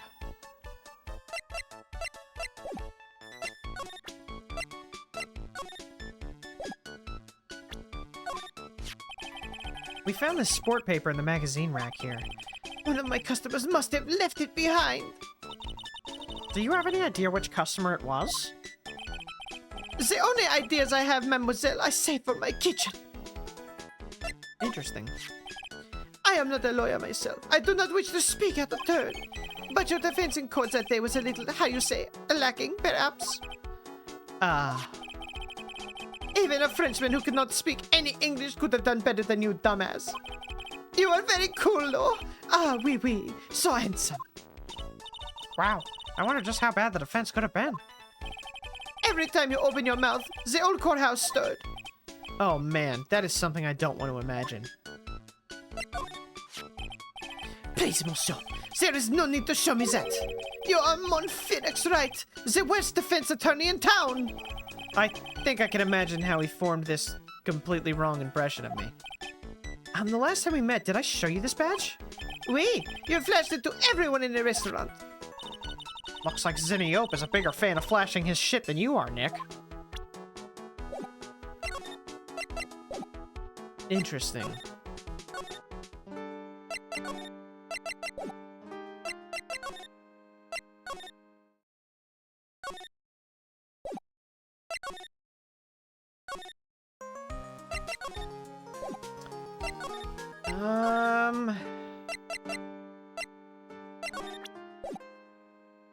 So I showed her. Okay, go back here.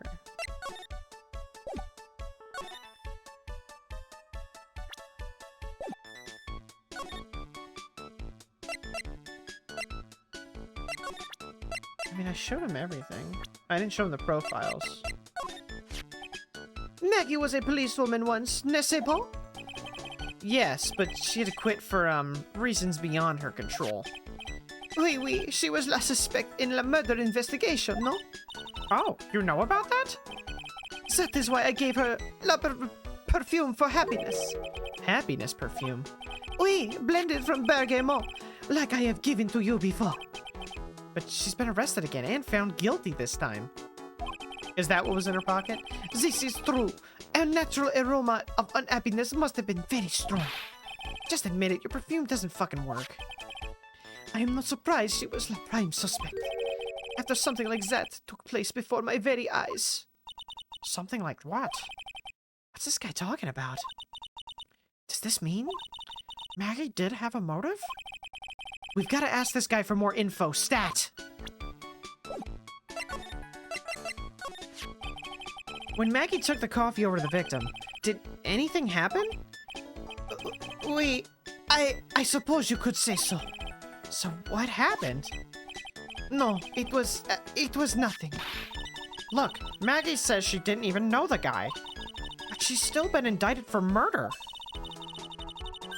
The prosecution must have come up with some kind of motive. Oui, it is true.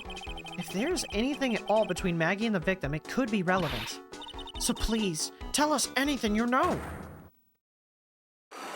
No. Fuck yourself, I tell you nothing. Cyclops? No way. What are we gonna do, Nick? We'll just have to remove... What the? What's wrong? The Magatama, it's gone! Huh? Hold on a second. Hold on a second. I saw the Magatama before, and then it wasn't there. I didn't even realize. Oh my god, who could have took it? Did this guy take it? Did he take it out of my pocket? Did he take it when he gave me the thing? When he gave me the perfume? What? But I could see the Cyclops. Maybe that means the Magatama's nearby. Mr. Armstrong, could I just confirm something with you again? The table where the victim was sitting, was anyone else sitting there? That is a question you will have to ask him yourself. Huh? I'm? The old man spends all of his time dans le parc. Oh, a park. What park's that? Behind the restaurant. It's called Vitamin Square. Thank you. Je vous en prie, my dear. Let's go check out this Vitamin Square right now, Nick.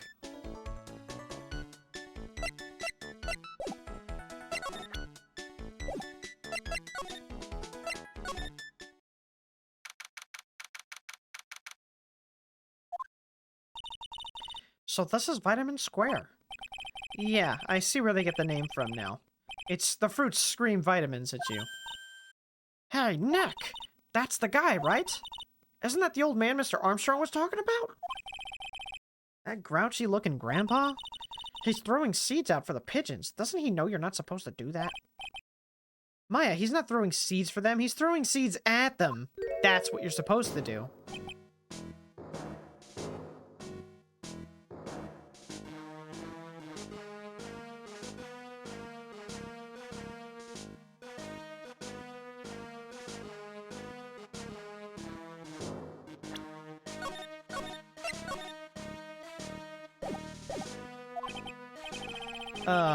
My grumpiness threat level has just been raised to red.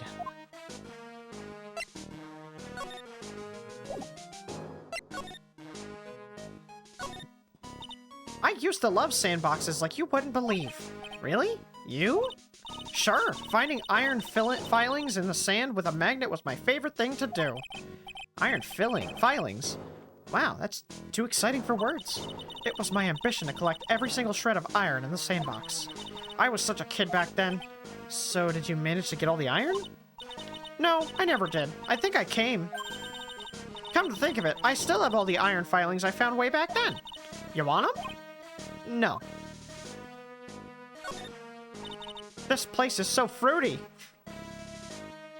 Me when I'm at Georgie's house. That's not a bad thing. Besides, I love apples. They're among my favorites. Then that apple slide is perfect for you. And what's so perfect about it? Oh, come on. Don't be a stick in the mud. Slide down it a few times. No way. I'd get covered in sand if I slid down that slide. Anyone could see that. Yeah, you're right. Otherwise, I'd give it a try too.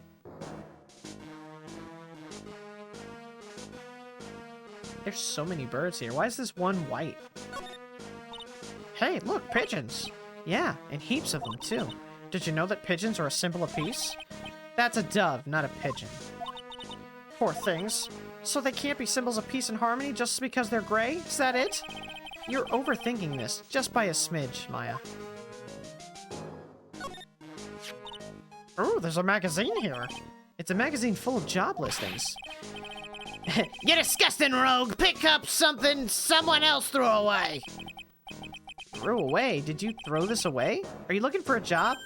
Cut! That's none of your business! Sorry, I guess I'll just take the magazine with me then. I don't want anyone else having it! Give it back! Too bad. Now that you want it so bad, I don't even want to give it up.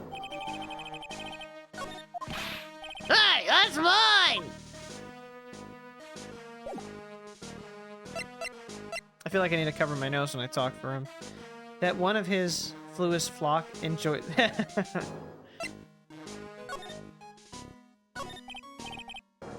Excuse me. Would you mind if I had a word with you? Yeah! What's the matter with you? Can't you see I'm busy? So you don't like my seeds, eh, pigeons? Go fuck yourselves, you stupid little cunts! He's really chucking those seeds at them. That's gotta hurt. Come on! Eat this! Excuse me, sir. Can I ask you about Maggie Bird? I don't know any Maggie Bird. Go fuck yourself. Yes, you do. Maggie, the waitress at Très Bien. Ha! It's a disgrace, I tell you, an utter disgrace. A disgrace? An innocent young girl revealing herself like that. Ah! Can't believe it. Revealing? You mean her uniform? Use it today. I don't have any shame. No shame, I tell you. Not 1 ounce. Whatever happened to the old Bushido values in Japan, like honor and modesty? What about me? I'm not wearing anything revealing. You? Your problem's you lack any sense of grace. Go fuck yourself, bitch. Talk about hitting a girl where it hurts. Do you go to Très Bien a lot? That miserable excuse for a restaurant. That garbage they serve in there's not food. Where's the sushi, the tempura, the rice? Très Bien's a French restaurant, sir. Where do you think we are, boy? In Paris? I want a real food, not those snooty snacks. And what about those shameless girls? Oh, walking around with their asses out. You mean the waitresses? You can see all the way up to their asses, their entire buttholes. It's like I'm paying for OnlyFans, except I'm not paying. I'm just sitting down eating French food. They're practically naked. It's a disgrace, ain't it? Listen, dude. Shut the fuck up and just look. Enjoy it. Don't ruin it for everybody else. Ha! It's a miserable excuse for a restaurant, that place. Miserable! He certainly knows the place. He must be a regular. But if he hates it so much, why does he keep going? To look at their asses, duh. This links well with the idea that this case was actually written for Game 2. Wait, what links well? Fan theory is that it's Max's pigeon. Oh. If it's too hard to include, so it was reworked to be used here instead. If this is the shortest one out of all of them, I would say yes. It was probably supposed to be in the second game.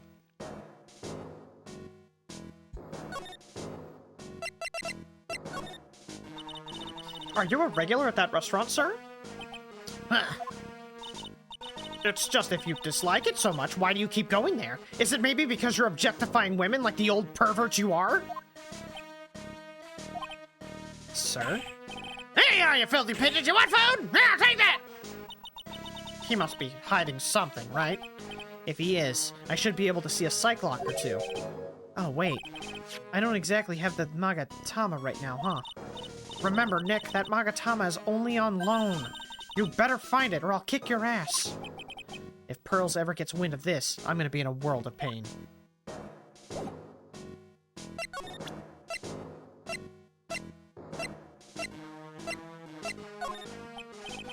Excuse me, sir. Could I ask you about...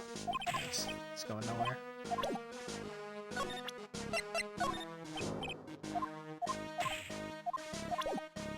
Let's see if I can't show him the job listings. Nope. Maybe he's looking at the chef and not the women. Oh, that's true. I mean, look at this man. Who wouldn't be looking at him? What a specimen. What a creature.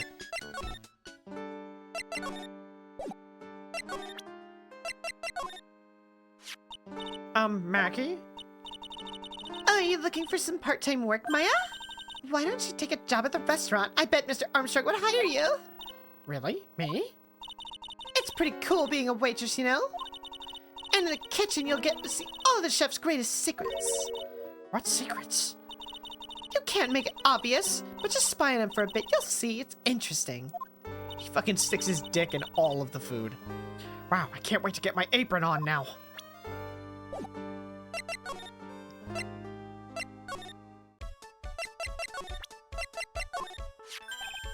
Mademoiselle, Yes? are you looking for a job? What? No, I was just... Let me see. Your style is un peu different, but you have a good face. Different. Felicitations! You have passed. I will hire you. Bien, come with me. I will teach you everything I know.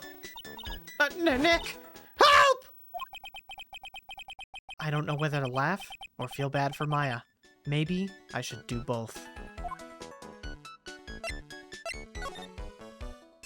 She's gone. She's dead.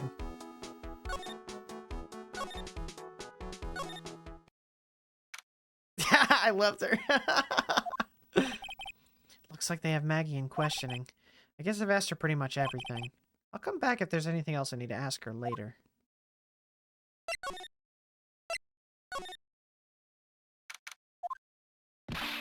Well, pal, have you found the evidence yet? The one that's gonna find her innocent? No, not yet. We've only just started our investigation. Well, whatever you need to know, I'll give you the dirt on it. And I'm putting all my other cases off for now, pal.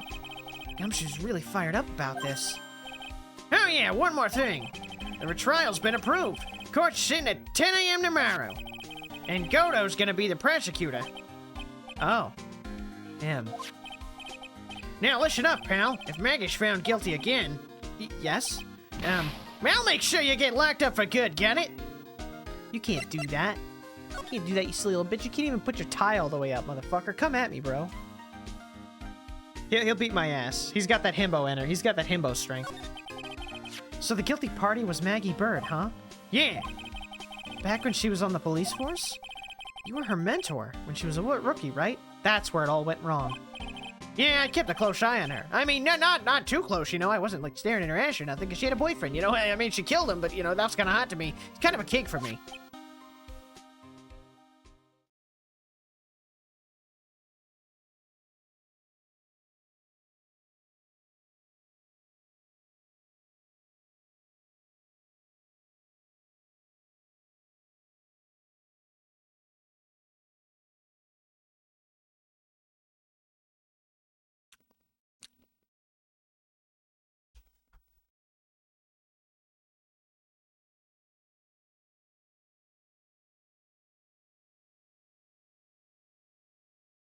You never saw this coming! I summoned Pot of Greed to draw 3 additional cards from my deck!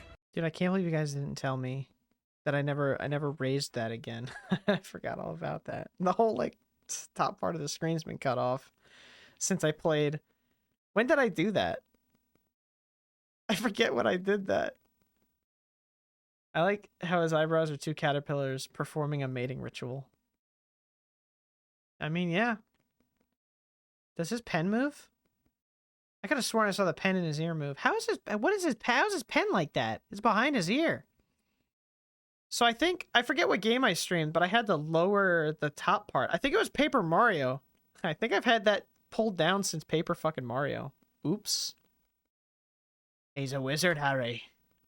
Stabbed through his hair because he's a wizard, Harry. You're a lizard, Harry.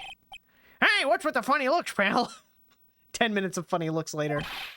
That was just I mean, it wasn't anything like... Look, sure, I was her boss when she was doing a training. But that was it. Nothing happened. Gumshoe sure is sweating up a storm over nothing. Hold on a second. Let's see how old she is. She's 23. And he's 32? Damn, he likes him young. Ah, so that's it. Our big old Gumshoe has a little old crush on Maggie. I don't like her or anything. I was... Note to self, gossip with Maya about this later. Look, pal, don't tell anyone, okay? You've got to keep it a secret. Got it? Sure.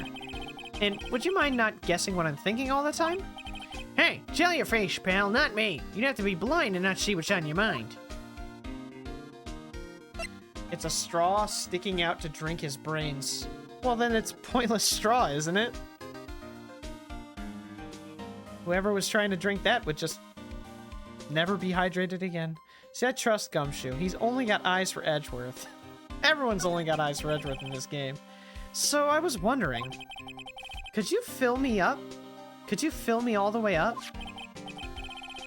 Glenn Elk. He was a computer programmer. That was his first mistake in life. I see, a programmer. Poor bastard. He was just a regular Joe working for a small-time computer firm.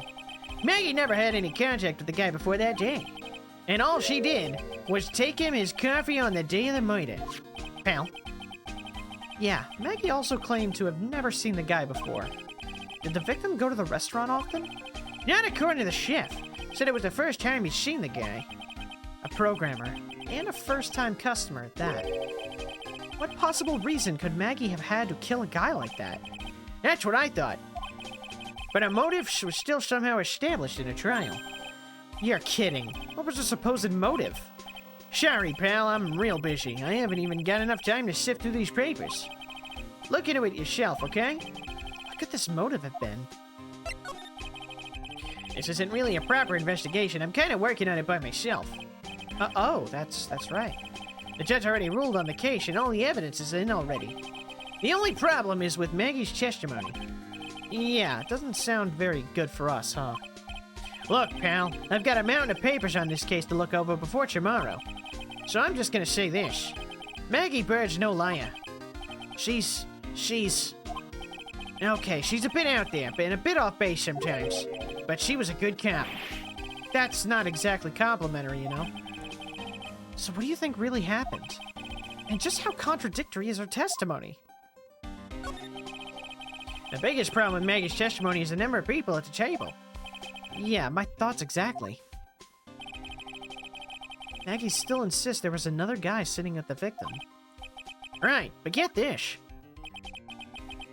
Everyone else in the place says the guy was alone, even the chef. And then there's that CD. CD? CD's nuts? Oh yeah, she did mention it something about these nuts. And there was a sample CD on the table, sir. Oh, that's the wrong voice. My bad. I'm sorry, guys. Let me redo that. And there was a sample CD on the table, sir. Did I do it? Did that get you guys off? When our guys turned that place upside down, there was no CD's nuts. What? Not on the table, not anywhere. In the whole restaurant, pal. But didn't Maggie say the victim was wearing an earpiece too? Yeah, that was for the portable radio in the front pocket of his hoodie. A radio? He didn't have a CD player? You got it. Your phony never explained that contradiction at all.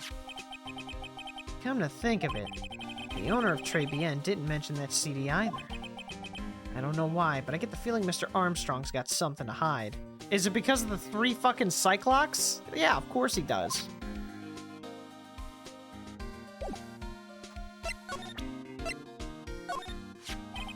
I wasn't at the trial myself, but I asked this one detective I know how your defense was. And what did he say? He started out by saying I'm at a complete loss for words, but he must have found some quick because he went on about how bad you were for an hour.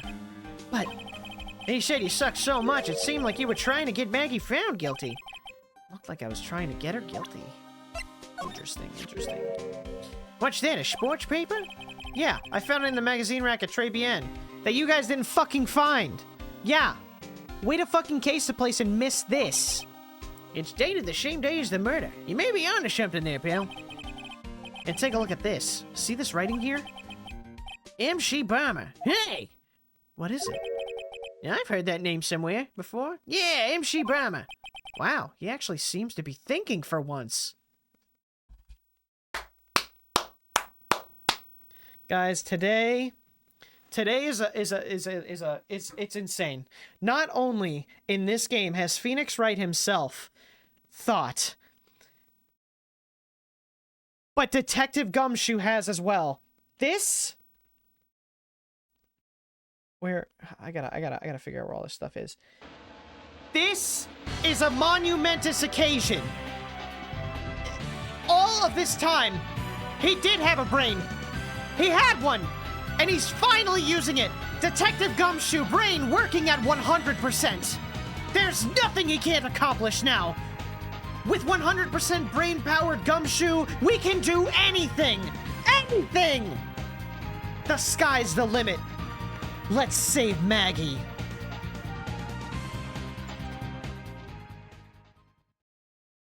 What was that?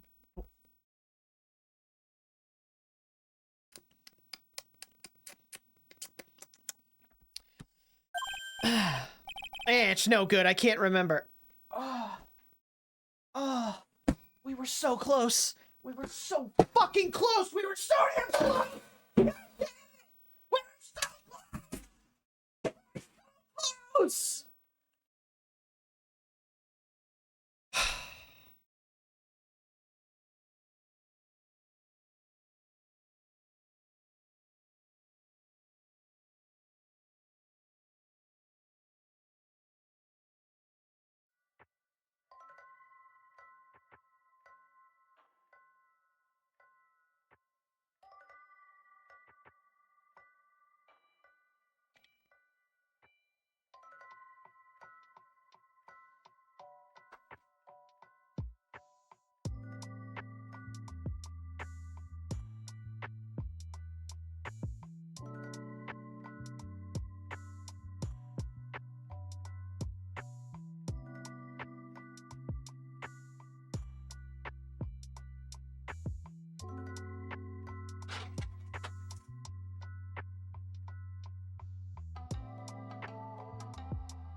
Sorry about that, guys. Sorry. I just got a little angry. Got a little mad. You know. Just had to take a minute and calm myself down. You know, just deep breaths. Get a little bit of drink. Yeah, I'm back. Sorry about that slight, guys. Sorry about that. That was unprofessional of me. That was very unprofessional of me. I need to control my emotions better than that. Yeah, it's no good. I can't fucking remember. And he goes back to being the gumshoe we all know and love. Hey, pal, I'm gonna borrow this paper for a bit, okay? I want to get a handwriting analysis done on this scribble. Handwriting, huh? It'd be good to know more about that in any case. Thanks, pal. I bet this'll turn out to be an interesting clue. Sports paper given to Detective Gumshoe.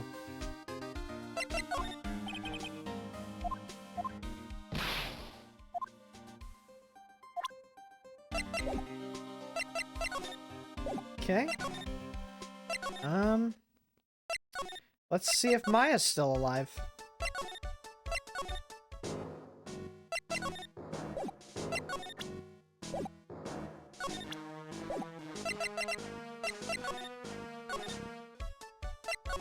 Maybe she's back at the house? Here we go. Back at the homestead. Poor Maya. Looks like Mr. Armstrong's really taking a shine to her. I suppose I'll just have to let her work at the restaurant for a while. I'll go pick her up from Trey BM once things have cooled off.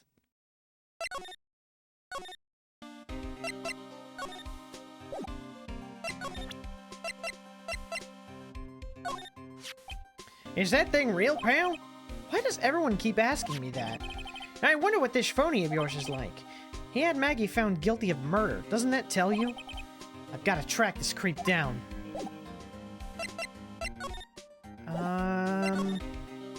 Do I have... Maybe I have to go back to Travian now.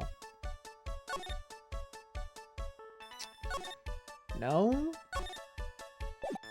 the fuck am I supposed to go?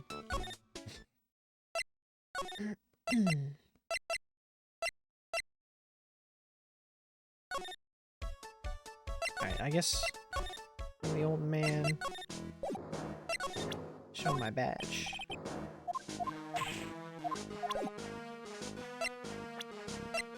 Oh wait, that's right. I could show profiles. I always forget that I can fucking do that.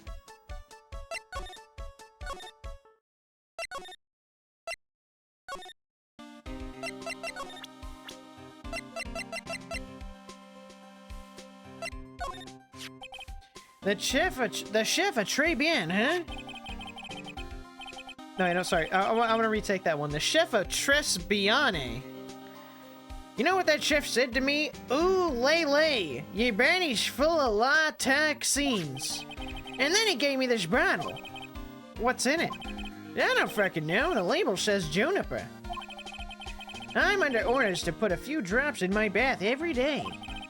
Under orders? Yeah, you know, there's something about that lady. I mean, guy. Huh? You can't stop thinking about him? Not like that, pal. I'm not gay. Gay. Give me a break. He's not my type. I mean, I can't stop thinking that he's involved with this case somehow. Sounds like he knows a little something more about our charming chef. Have you gone to see Maggie? Of course I have, but I wasn't much good at consoling her. I'm not very good with words. Oh. Yeah, I guess I must have looked a bit down. Maggie was really supportive of me. It was great to have someone to talk to. Did he go for her? Or for himself? He doesn't swing that way. He doesn't say he doesn't swing that way. He says he's not his type. I saw that.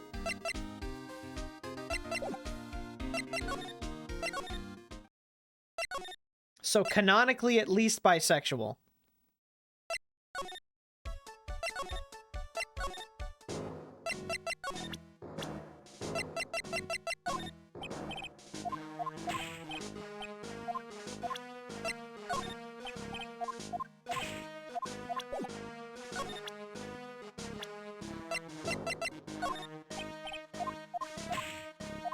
This guy ain't giving me time of day at all.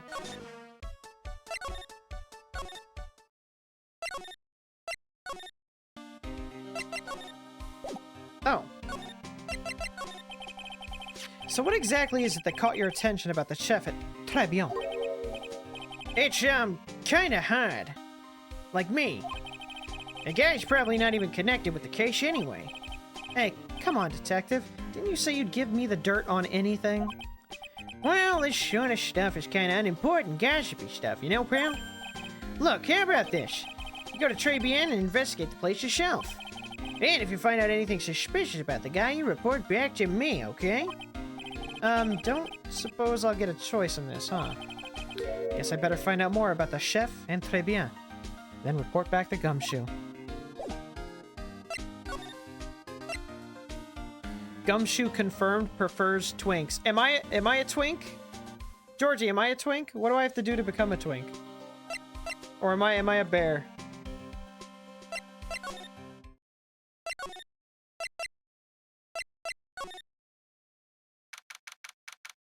January 6th. Très bien. The scent of flowers sure is strong. It's almost making me dizzy.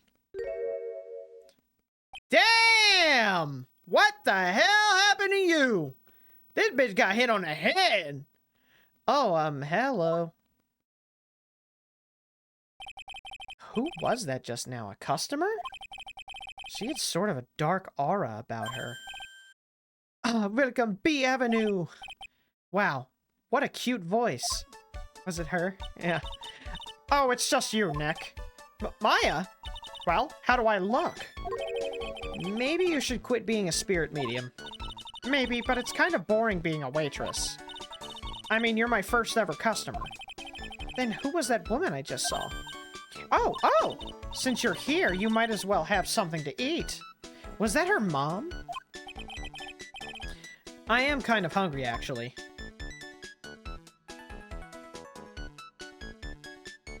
Can we get a... How old is she? Hold on, I gotta check her age before I say that. 19... Can we get... So, how do you like your new job, Maya? I never knew there was so much for a waitress to do. Take people's orders, bring them their food, make coffee, work the cash register? Of course, we need a customer before I can do any of that. Yeah, it's a nice looking restaurant. It's a shame more people don't come.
Don't forget about the ultra cute waitress.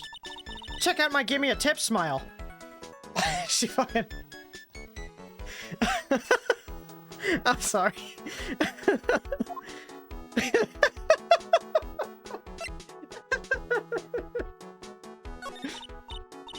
Hey Nick, why don't you order something? The chef's preparing a tasty lunch set at the moment, or so he says. How much is it? It's the twin tea set, so it's $20, of course. The twin tea set? I believe I'll be taking a pass on that. Kind of expensive. What? But you can't! Come on, Nick! It's not every day I get to be a waitress. I want to try carrying plates and working the cash register. How about cleaning the toilets? That should keep you busy.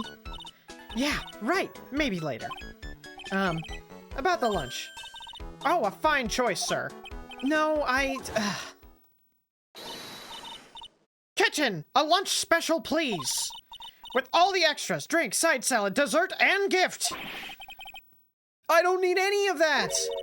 Just a moment, please, sir. Maya's really getting into this. So how much is this set lunch, then? $20, huh? But with the drink, side salad, and dessert, it's $45?! Hey, wait a sec, Maya! I don't even work! Sorry to keep you waiting, sir. Here you are. Our deluxe Fortify lunch set. Is that... Ugh, dude, those things are so gross. What are they? Crawdads, crawfish, whatever. Ugh. That's like the way fish smells, that's how crawfish tastes. Gross. Whoa! A dish inspired by lobster and abalone. Is that a lobster? Is that a lobster? A dish inspired by lobster and abalone fricassee with balsamic vinaigrette. Bon appetit! Thanks? Come on, Nick. Hurry up and try it already. Lobster, huh? Alright, down the... $45 for a lobster? Okay, I'm all over it, dude. A lobster, like, costs way more than $45. Well? Are you hungry, Maya? I'm starving. Here, it's yours. Really? Remember, Maya, my wallet doesn't print money, so you'd better polish off that plate. I just remembered, I've got to clean the toilets. Hey! You can't be in that much of a hurry to clean the toilets. Maybe on lunch specials cost $20 despite how unbelievably bad it tastes.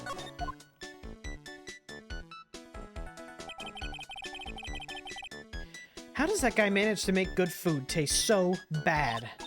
Hey, Nick, you want to take a peek at the kitchen? The kitchen, huh? Not a bad idea.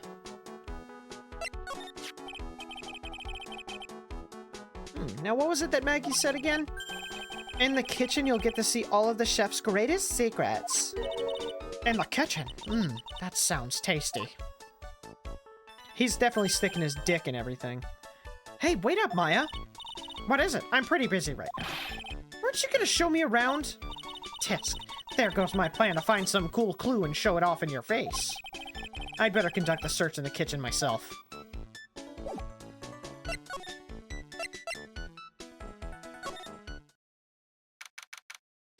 January 6th, Très Bien Kitchen. And here it is, the famous Très Bien Kitchen. It's my first time in here too, actually. There's a weird atmosphere in here, that's for sure. Mr. Armstrong will be back soon, so we'd better search quickly. Chop chop! What's this? Looks like a treasure chest or something. Wow, look at all these little bottles. Oh, they're aromatherapy oils. He's got so many, they're overflowing on the floor. Let's see. 1, 2, 3, 98, 99, 100. They're all the same, too. Hey, wait a minute. What is it? There's one bottle that's different from all the others. Well, what do you know? And it doesn't have a label either. And it doesn't smell. So what's that liquid inside then, I wonder? Hey, Nick, we should borrow this. I mean, look at how many bottles he's got. He won't miss this one, will he? Found in the kitchen. Shape is different from the other bottles. Contents unknown. This is diary?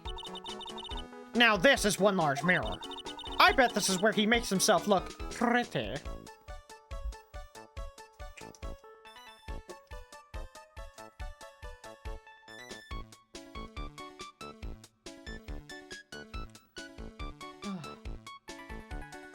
bottle of green poison? It's mint. It's Mountain Dew, that's You what it never is. saw this coming. I summoned Pot of Greed. to The draw 3 ultimate additional poison, cards from my deck. Mountain Dew.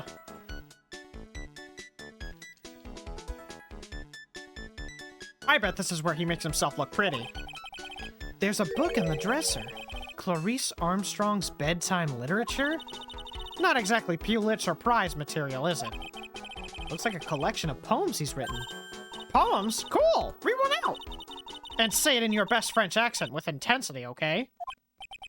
Okay, here's one. It's called Printemps.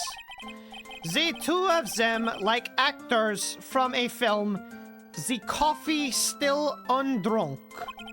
Sweet nothings over too soon on that sad Sunday morning. The foolish cocktail so delicious. Take the last sip of your tea, and I know what I will do. I must lie to you, I must. Phoenix. That's it?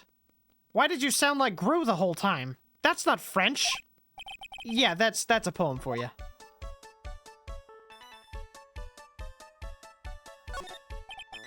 What are these lace curtains for? I don't know, but they give the place a real homey feel. I think she spelled that wrong. Don't they? Lace curtains. You know, if I was a cooking pot, I'd be perfectly happy to sit on a shelf under those. How do you respond to something like that? Now, I know I'm in a French restaurant. I've never heard of most of these seasonings. Hey Nick, this container has oyster sauce. What's that? Isn't that used in Chinese food? Ah, look, right there on the counter. My Magatama! What's it doing there? What indeed? Why wouldn't that idiot keep it on him? And look at these knives. They look really sharp. I'd like to see how one of these slices through a cheesecake. A cheesecake? You don't exactly need a sharp knife for one of those, Nick.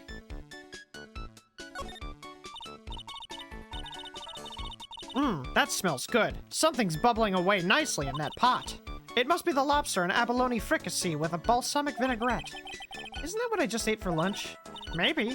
What you ate is the only French dish I know the name of. I think we're good to hoe.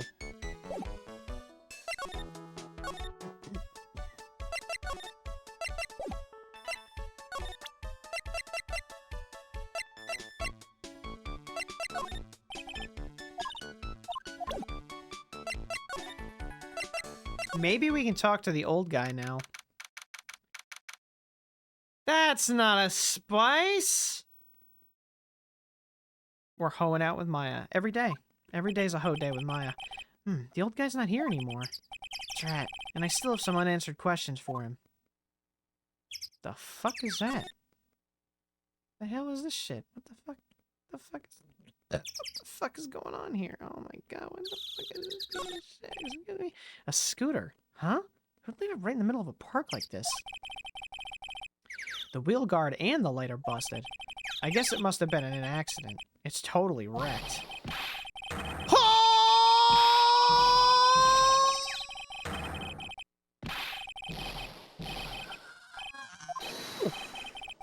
Hey! What do you think she's doing with my bike? No, I was just... You've been messing with my new ride? Is that what you've been doing? The new ride, isn't that kind of an old... Oh! You're gonna pay for this! I'm walking over here! Hey, and who's the one that covered my saddle in crap, huh? You're gonna pay, you catch my drift? No, wait a sec. I'm not a pigeon. I couldn't have done it. A wise guy, eh? I had to beat you so hard it'd feel like you're smooching with the express train. Uh-oh. Yous better watch your back. This ain't over. I'm gonna round up a group of lawyers, and then you's gonna pay. Actually, I'm a lawyer myself. What do you say? I'm Phoenix Wright, attorney at law. Phoenix Wright! You saying you Phoenix Wright? Yeah, I am. So you's a wise guy too, eh? You a fucking wise guy? Cause I'm Phoenix Wright, the one and only. What? of my way! I gotta cruise! He's gone. Surely that guy wasn't my phony. Was he? He wasn't anything like me!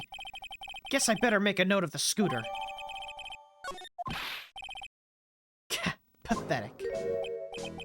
Oh, it's you. A few threats from a little brat like that, and you look like a pigeon's got seeds in its eyes. She knows his pants is on you. Ooh, you're so warm.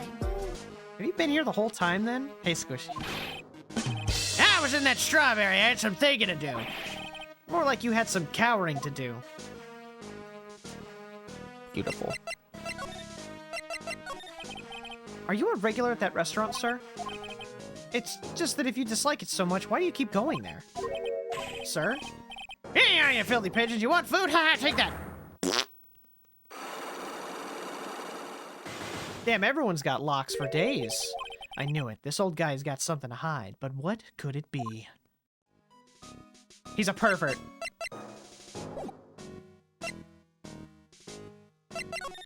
I'm gonna move around everywhere else first, and then we'll try to break him. We'll try to break him wide open. We'll take his asshole, and we'll stretch it to capacity and put our heads inside. Become one with the man.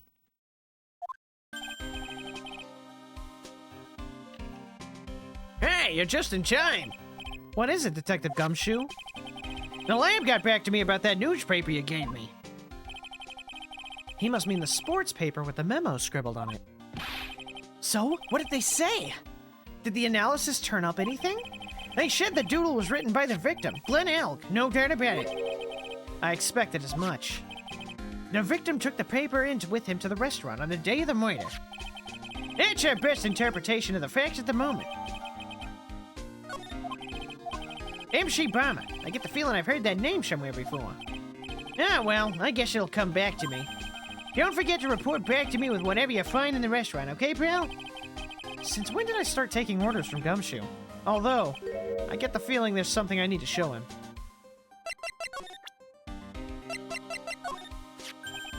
You got one of those aroma bottles too, huh? Only this one doesn't smell. Huh? I don't get you. This was mixed up in all the other aromatherapy bottles, but it's not the same. It doesn't even look the same, wouldn't you agree? A cologne bottle that doesn't smell, huh? Smells like a skunk to me, pal. Might let me borrow that bottle for a while. I want to send it to the lab for anal aces. The victim was poisoned, so the contents of this bottle are pretty important. Small bottle given to Detective Gumshoe. Yeah, I had a hunch there was something funny about that chef. You suspect Jean Armstrong? Yeah, I've got that guy's number. I know what his secret is. That must be the same secret Gumshoe was talking about before. Yeah, I guess I'd better fill you up. Yes, Daddy. About this Armstrong guy's secret, I mean.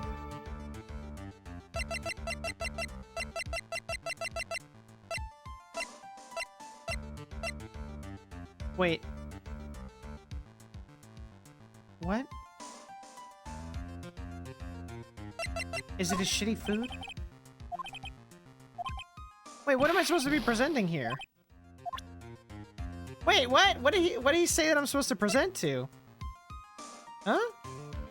Talk option? Wait, did I hit? Oh, it took me back to that. I was so confused. I thought it wanted me to show him something. So what's Mr. Armstrong's secret? You ever had lunch at Travian, pal? Yeah? So, how was it? To put it nicely, it was inedible. Hey, don't worry about being nice around me, pal. You and I both know the reason that place is so empty is because the food is shit. Yeah, I mean, the place is clean, and he's got a girl like Maggie as a waitress, so... Yeah, I guess it's probably the food. The real scoop on the guy is he's up to his ears in debt. Really? How much does he owe? This is a copy on his loan contract. He's about $500,000 in the red. Son of a bitch! $500,000? Are we talking about dollars? Yeah. Hey, if it was sterling, he'd really be in trouble. Sorry, that figure just took me by surprise. Yeah, this case is full of surprises. And I'd be willing to bet that chef's got something to do with most of them. That's my hunch. Jean's loan contract added to the court record. Interesting.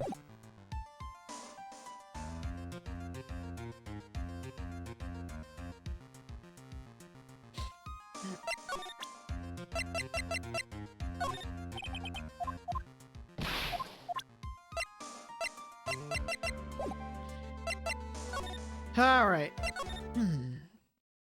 Let's go back to Turnabout and back to the Vitamin Square. And we talk to the old man. We present him with this, the Mogatama. You've activated my trap card. Très bien regular. You never saw this coming. Why are you a regular at a restaurant that you dislike so fucking much? Ain't it obvious? People only have one reason to go to restaurants. To eat! To eat? Is that the whole truth? And nothing but the truth? What do you mean?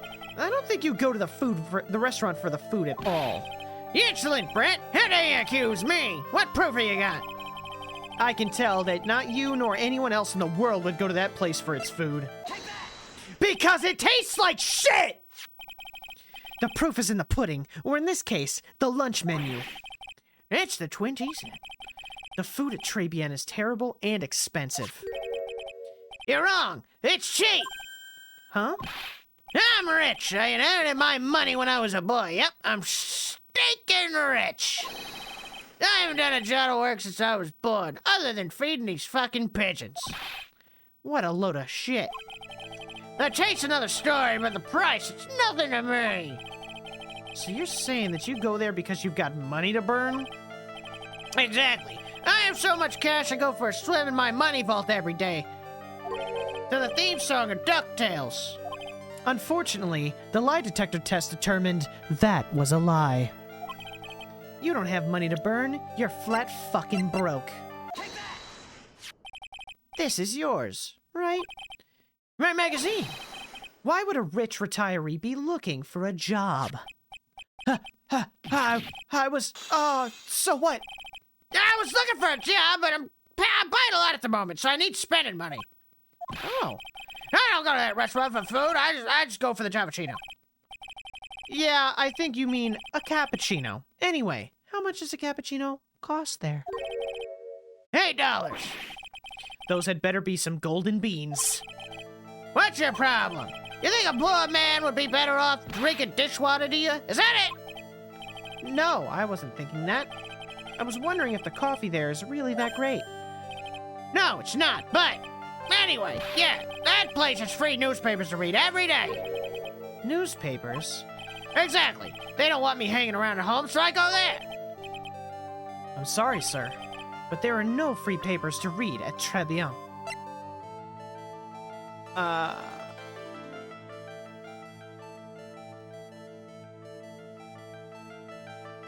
Wait, what proves that?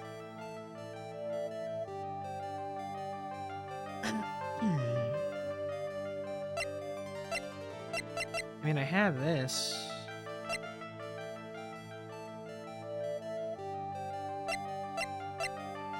I don't think I have the thing to clear this yet.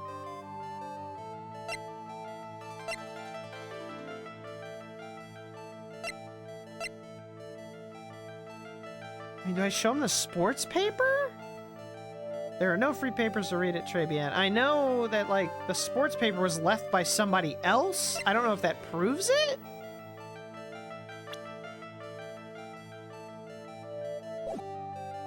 Oh. Yeah, I think I need to come back for that one.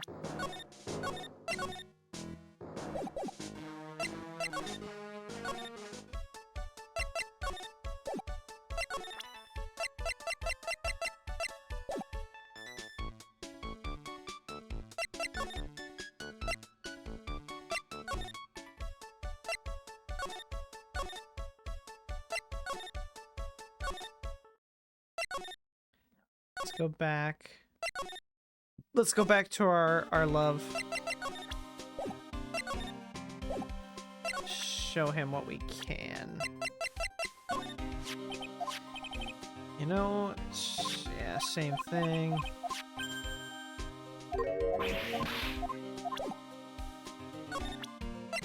What about...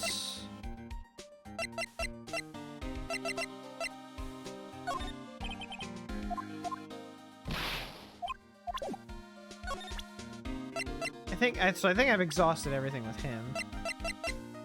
So maybe I do have what I need. Maybe I just have to show him the sports paper.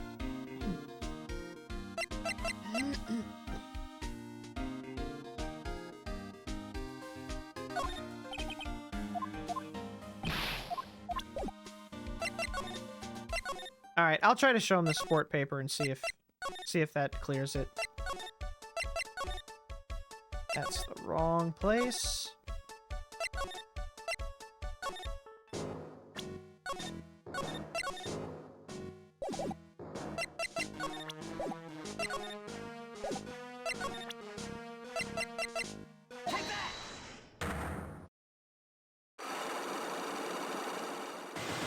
Oh, the one comes back? Shit.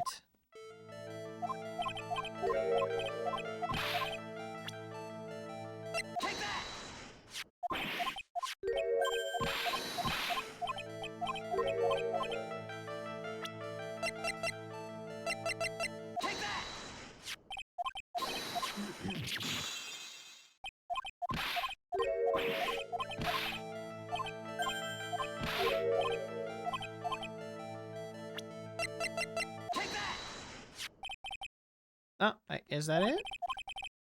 It's a newspaper I found behind the magazine rack at Très Bien. So, what of it?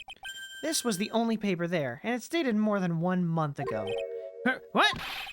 Do you see what I'm getting at here? That restaurant doesn't get newspapers. This is just one that the customer happened to leave behind. Okay. Tell me, why are you so determined to hide the truth? I'm not hiding anything. I'm gonna have to put this guy out of his misery. Listen, the real reason why you go to Très Bien so much is...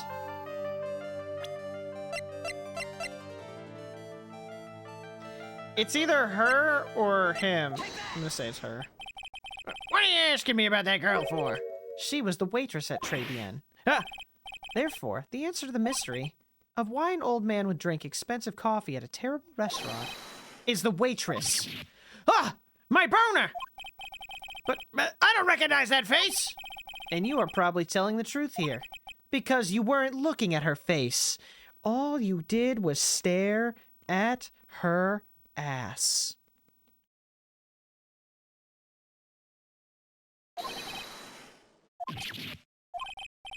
That's the truth, isn't it?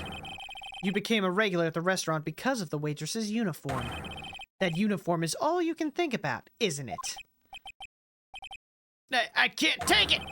To you, that waitress was your... Enough! Please! No more! Stop saying that word! Stop saying waitress! Stop it! Stop it! Stop it! We got him, boys.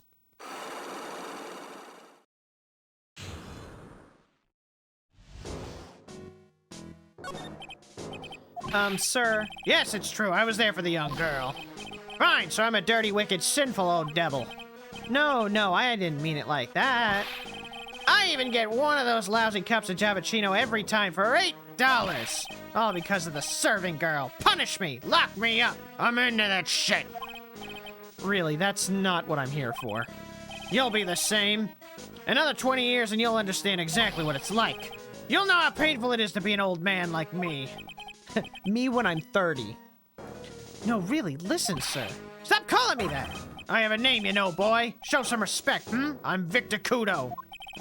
Sorry, Mr. Kudo. You young ones think you know it all, don't you? Well, I'm not saying another word. I won't tell you anything more. This guy was in the restaurant at the time of the incident, which means I have to hear his testimony one way or another. I don't believe this. I even broke his psych locks and everything. I guess I'll have to try to get him when he's in a better mood. If I bring Maya in her outfit, he'll talk.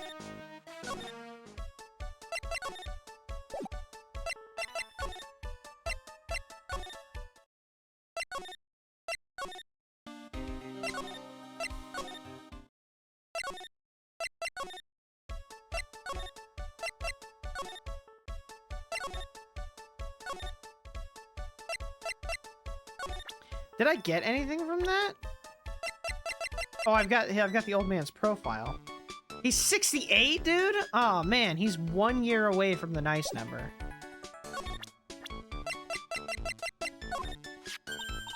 Oh, it's that old man. Is he still feeding the pigeons? Yeah, he fed me as well. His cock. I got a bunch of those seeds in my eyes. Oh, ouch.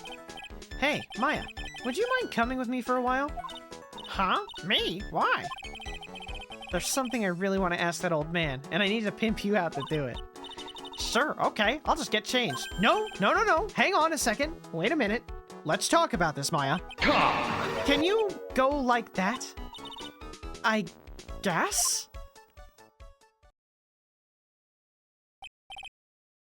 Sir? You again? Well, I see. Nick, his eyes are burning into me.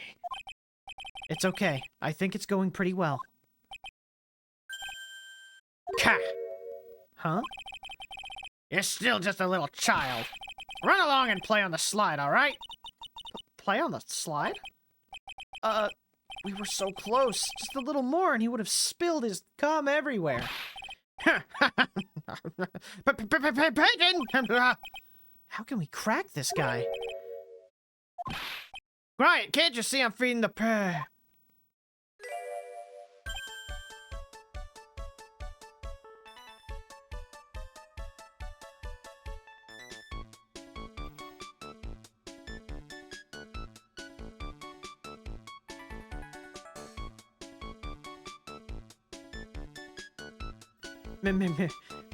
Mia?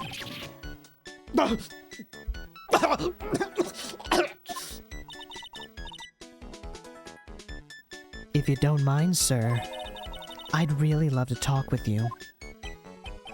Yes. Of course, certainly. I'm Victor. My name's Victor Kudo. Even from beyond the grave. Wow. Look! His nose is like it's an enlarged penis because he's horny. Get it? That's the, yeah. Get it? It's like a dick. It's like a dick. A penis, if you will. About the incident. You mean the man who died after drinking the Javachino? It's like he's a different person. It was quite a shock even for me. He was a strange-looking boy. The girl took the Javachino over to him, you see? And was the customer alone? Definitely. He was the only person at the table. Then he took one sip of his Javachino and he said something like, "Ah!" and then collapsed, dead. Oh, how terrifying. You're so good at listening, aren't you? I'll tell you anything, whenever you want to know. He certainly seems to be telling the truth now. But it looks like Mr. Kudo didn't see this other man either. Do you like the food at Trebian? Well, of course. I'm really quite a sophisticated man. I was a young businessman once, you know. I set up a casino in London. Really? How interesting. Eating the food at that restaurant really takes me back to my days in France. What a lovely story. London's in England, not France. Oh yeah, France is wonderful. I'd love to show you around the city sometime. It's too much. I can't take it. I wanna... Oh, France. I think he messed his trousers. I can't believe Mia's laughing at the guy coming himself. You visit Trebian a lot, don't you? Of course, I mean, yeah. I'd like to come. I'd like to come a lot. I'd be a fan. Really? Oh, you flatter me so. The owner would be delighted to welcome you, I'm sure. Be careful of that chef, my dear. The chef? You mean Mr. Armstrong? That's right. The man's an ex-con. He's an ex-con? Whatever did Mr. Armstrong do? Oh no, those eyes. Oh, I'm gonna crumb again. Mia's really got this guy eating out of her... He steals things from his customers. From his customers? Gloves, handkerchiefs, little things mainly. He's a pilferer, so you be careful around him, my dear. Are you sure about this? Of course! He was arrested for it once. I was there when it happened, having my Javachino. He really is a regular. Let me write you a little haiku about it. A haiku? A Japanese poem. It'll explain all you need to know about that chef. Convicted before a wicked man or woman, repeat offender. What, is this guy trans? If he takes anything again, you let me know. If it's not too expensive, I'll buy you a replacement. Poor guy. He couldn't do enough for Mia. He just called her high maintenance. Okay, Phoenix. That's about as much as I can do to help without taking my tits out. Thanks, Mia. We got some really important information thanks to you. Honestly, I can't believe Maya called me for something like this.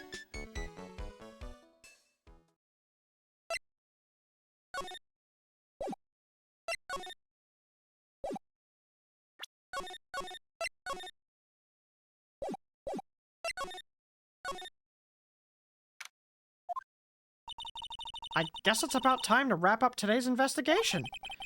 Had enough of being a waitress? Yeah, plus no one came. Oh la la, Mademoiselle Maya, no! How you can leave me like this? I'm sorry? That reminds me.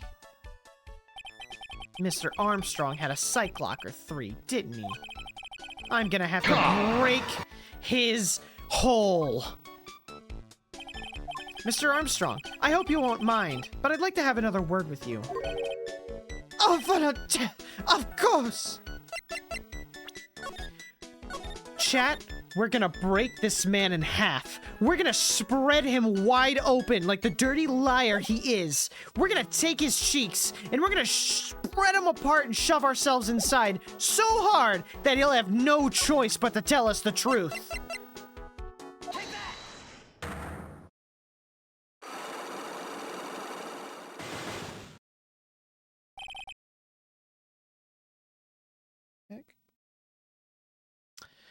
Maggie's motive. What is happening? I do not like this horrible feeling. I have to know the truth. What happened that day? Hello, I will confess everything. Just don't hurt me. Huh? Well, that was a new world record. It was a lottery ticket. A lottery ticket? The man who died here had a lottery ticket. For $500,000!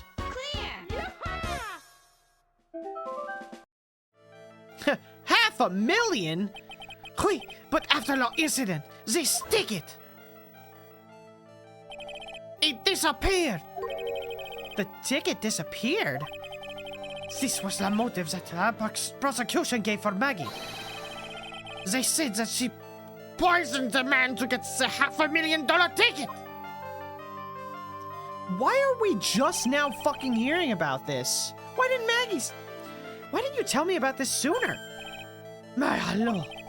You've been trying to hide this information about the lottery ticket from me. And I want to know the reason why.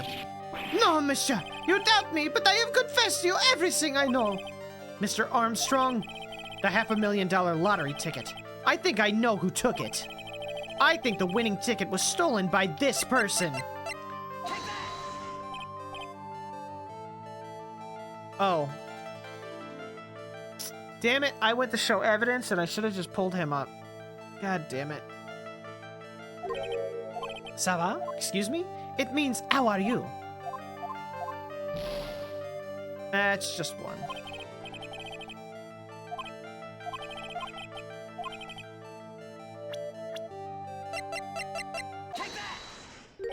Oops.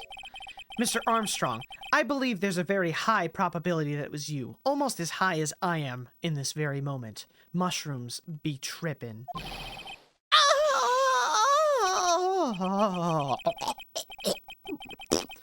Wow, that is one piercing scream, even for a man like him.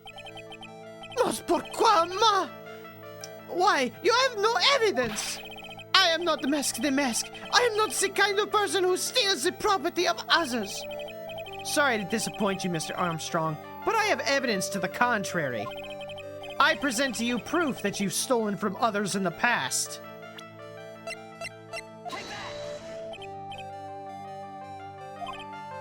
Come on! That should have worked. It's... What is it then? Oh, it's the old man. Dude, I feel like all of that should work. All that should be fine. Because he told it... But I don't... God damn it. Is it not him either? What the fuck? Oh my god. What the fuck else is there? $500,000. I stole my guitar, dude. Is it the note? It's the fucking haiku? Really? That's so stupid. That's so stupid.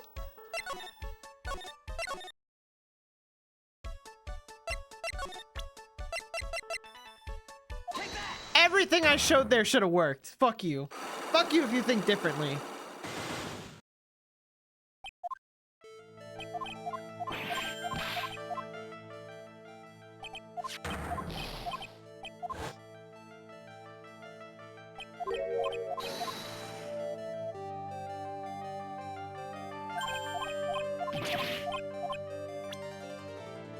Winning ticket was stolen by... you!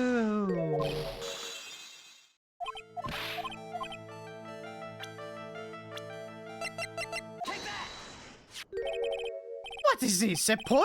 Oh, monsieur, you know me so well. I adore poems. Please read it and put some feeling into it. Convicted before a wicked man or woman? Repeat offender. I'm sorry to have to bring it up, Mr. Armstrong, but you've been arrested for stealing from your customers before, haven't you? Mon Dieu! Le mensonge! You are a liar! You deny it. Do not make that false accusation, s'il vous plaît. So, do you have any proof? I want to see incontestable proof that I have ever stolen from one of my customers. It's the Magatama.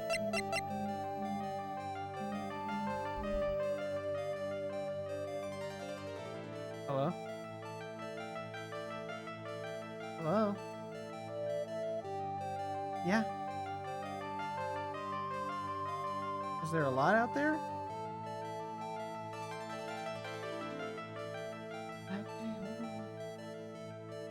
The door's open. I don't know if the door open. Did you not try to open it?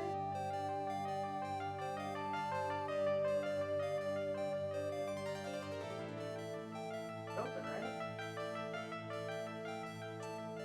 I opened it. Bye.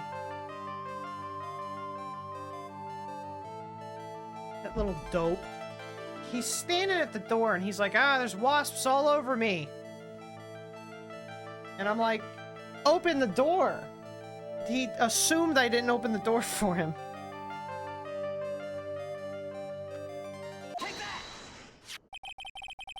It seems old habits die hard, Mr. Armstrong. What is that? This is my Magatama. And I found it in your kitchen. No! Wow, that scream just about broke some windows.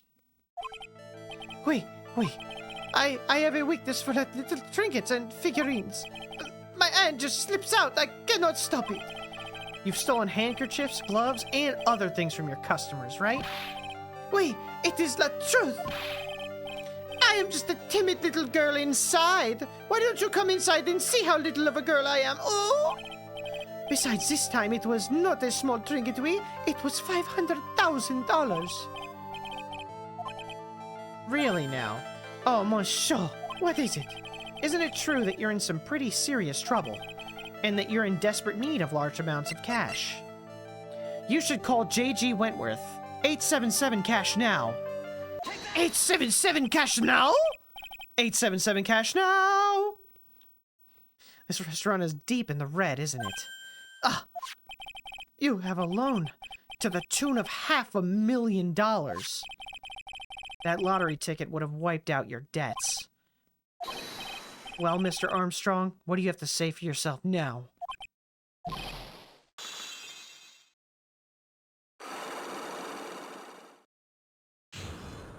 Unlock success. Mr. Armstrong, you said that the victim had a winning lottery ticket for $500,000. How did you know he had something like that in the first place? The man, he was listening to the radio with the earpiece. Maggie said something about that too. The winning number was announced on the news, I think. All of a sudden, he exploded! Yes, $500,000, he shouted. And the ticket?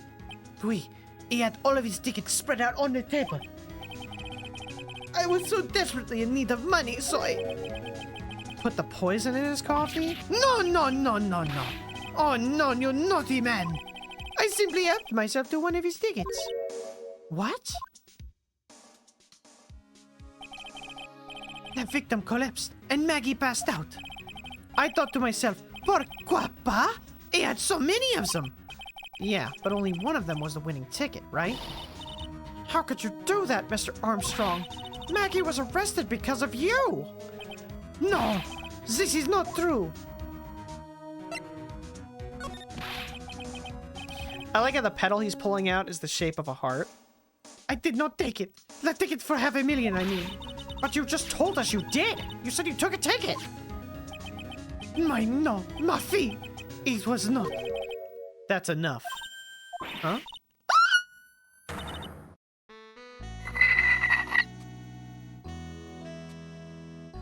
Mr. Goto? What in the heck are you doing here?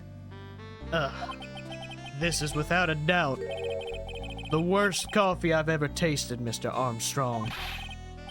He came? Perhaps Mr. Armstrong stole one of the victim's tickets on the day in question. I am Lariado.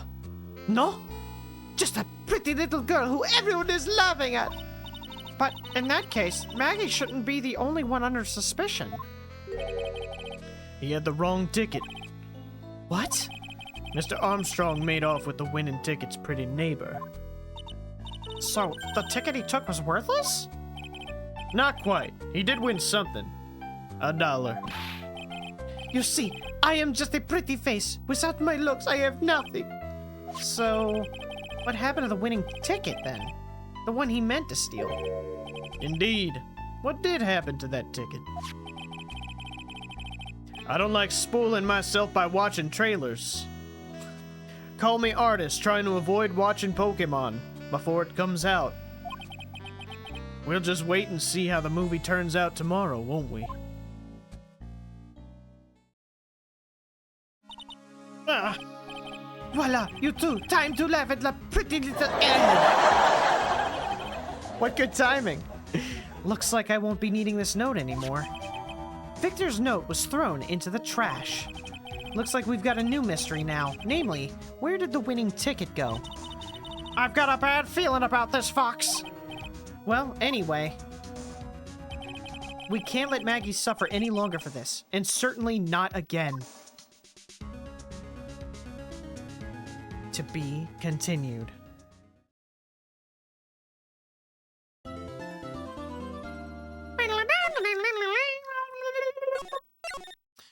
What do you guys think? Tell me, chat. What's your hypotheses here? What are we thinking, guys? Let's discuss. God, I really gotta organize this better. I can't. I think it's Crummin time. So, I guess, so far, I mean, obviously the guy on the moped is the fake Phoenix. And he was the one sitting across from him. So I want to say he has the ticket. He took the ticket and got Maggie convicted so that he could get away with the ticket. But he's unable to cash it in for some reason. for some fucking reason. And I don't know why. It doesn't even matter how hard you try. Keep that in mind. I designed this rhyme to explain in due time all I know. Time is a valuable thing. Watch it fly by as the pendulum swings. The clock doesn't count to the end of the day. It ticks life away. It's so unreal.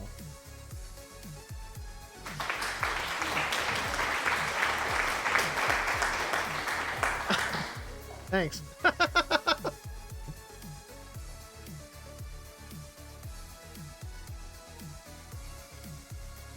I watched this one recently. I shouldn't reply. God damn, you guys all watch this shit, huh? Do you guys ever just wait for me? Do you guys ever just watch me play it? I'm 14 and this is deep. You forgot the hashtag. I'm 14 and this is so deep. How many is this? Is this a short case? Is this like the one short case of this game, or is this one also obnoxiously long? I'm just trying to gauge how long I should keep going on this for. The anime covers this case heavily. Obnoxiously long? Really? That's kind of a shame.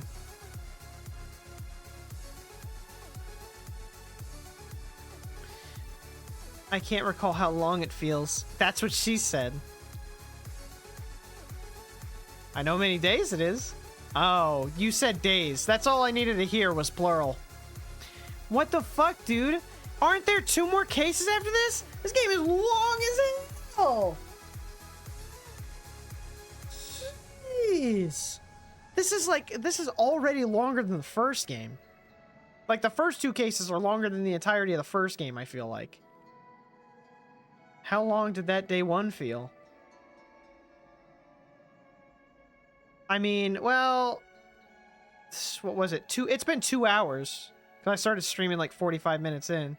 So that day 1 was 2 hours. Because I can't see this case lasting longer than case 2. Okay. 45 minutes of trauma dumping. You could trauma dump this dick down your throat. Honestly. I can unroll it like a fruit roll up. Maybe the other parts are more bloated than day 1 investigation.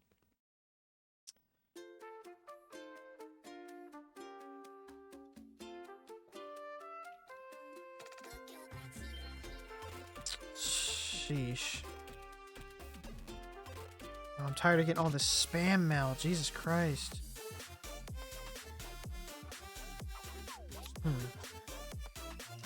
If you use like a guide for the answers, it could probably be pushed through fast, but that ruins the experience. That would ruin everything. Actually, you know what? I think there's like spoiler-free guides, right? Then it ruins the mystery. The mystery of this dick. I've gotten this far without using guides. I think I'll be fine. I like figuring out myself.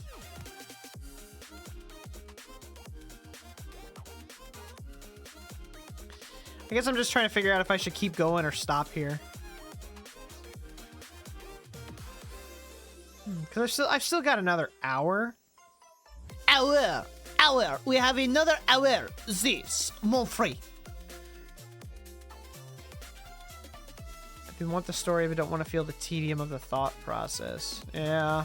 The thought process doesn't take that long. It's the fact that I'm reading everything.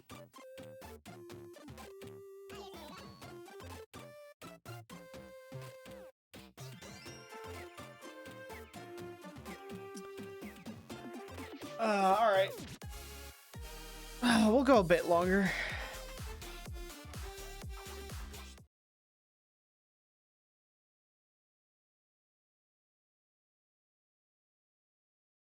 The new Pokemon that got announced yesterday. I don't know what we're talking. I don't know anything about that. I'm sure Artist doesn't want to hear about it. January 7th, 9:48 a.m. District Court Defendant Lobby number 1. Oh, I see. I guess I should have expected this. Nobody saw the other guy, huh? But he was there when I took the coffee over Sir Scott's honor. Hey! Detective Gumshoe! Are you doing all right? How are you feeling? I As if you need to ask either question, sir.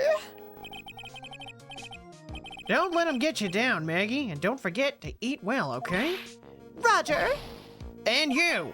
Yeah, you better square this case away, got it, pal? Maggie's innocent, you hear? If you screw up, pal, then I'll be doing some squaring away myself. Squaring away some paperwork for your arrest. I think he's serious. Hey, Detective, you're on our side for once, right? Yep. So you'll be able to help Maggie out, right? Really? Can you, sir?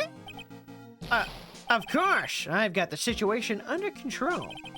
I'm gonna be the first witness on the stand today. If something I say doesn't mesh with the facts, make sure you point it out, alright? Sure. Okay, we're forming a united front today, pal, you get me? I can't tell you how grateful I am, sir. I like that they arrested her in the outfit, and they're like, you can't take this off for a month. You're gonna wear this outfit for an entire month, bitch. That's what you get for killing someone. You don't get prison clothes. You wear the maid outfit. You wear it forever to remember what you've done.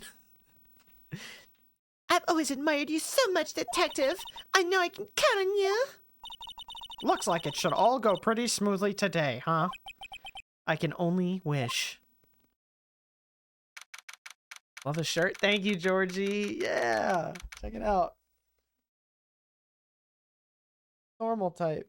That's me. I'm a normal type. That way I end up in this way I end up in Whitney's gym. And I don't have to ever fight her again. I'd rather be working with her. Are you talking about the cum jar Pokemon? I don't know what you're talking about. I actually know about it. I'm usually strictest with new generations. I probably won't deep dive into the content before release, but I'll casually consume official trailers and such for mid-gen stuff. Those are the uniform kinks. Thank you for sprite limitations.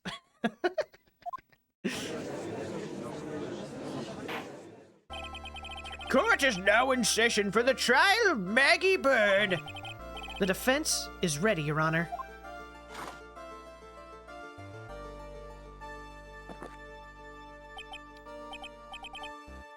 Ah, bitter. Mr. Wright? Yes, Your Honor. Ah, What's wrong? nothing. It's just whenever I addressed you in the previous trial, your response was, "You's talking to me?"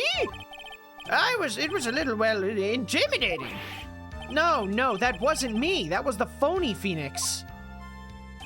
I see. So our trusty Phoenix Wright is back with us now, is he? Our trusty? So, Mr. Godo, your opening statement? Please. Mr. Trite, whether you're a fake or the real deal, we will find out soon enough through this trial today. But I can already tell you I'm the real Phoenix Wright. I wasn't questioning whether you are Phoenix Wright or not. I was questioning whether you had studied law or not. That's what I intend to find out. There's no denying it. Behind that mask is a man who really fucking hates me. As everyone's aware, the court has already given its verdict on the case now. Therefore, I won't stand for irrelevant testimony during this retrial. Nor will I stand for a simple repetition of the evidence. It's a good thing I'm sitting down. I'm not planning on repeating anything that phony me said. Trust me. Now then, Mr. Godo, please summon your first witness. Huh. I summon Detective Gumshoe in attack mode. Let's start with the formalities, shall we? Witness, state your name for the court. Huh? Oh, sorry, sir. The name's Police Department Detective Occupation Dick Gumshoe. Other way around, Detective. Huh? Oh, sorry. Anyway, I'm the officer in charge of this case since yesterday. Sir? Since yesterday? Yeah, the guy who was on the initial investigation's tied up with another case now. I hope Gumshoe's really got everything under control, for everyone's sake. I see. So, Detective Gumshoe, would you outline for the court the basic facts of the case? Yes, sir. The victim's name was Glenn Elk. Glen Elk. What's the pun there? Glenelg. Oh, is it that his name is the same backwards as it is forwards? Glen? His name is the same forwards and backwards, like a race car. He was a professional programmer. He was on the payroll of the Blue Screens Inc., a local company. This is the victim's autopsy report. The court accepts this into evidence. Glenn's autopsy report added to the court record. Died of potassium cyanide poisoning. Time of death was between 1:30 and 2:30 p.m. And here are the floor plans of the restaurant. When the incident took place, the victim was sitting right here. The poisoned coffee was brought over to him by the waitress. The waitress being the accused? Yeah. The victim died from poisoning almost immediately after he took a sip of the coffee. At the time of the incident, there were 2 other people in the restaurant. Mr. John Armstrong, the owner and chef, and a regular by the name of Mr. Victor Kudo.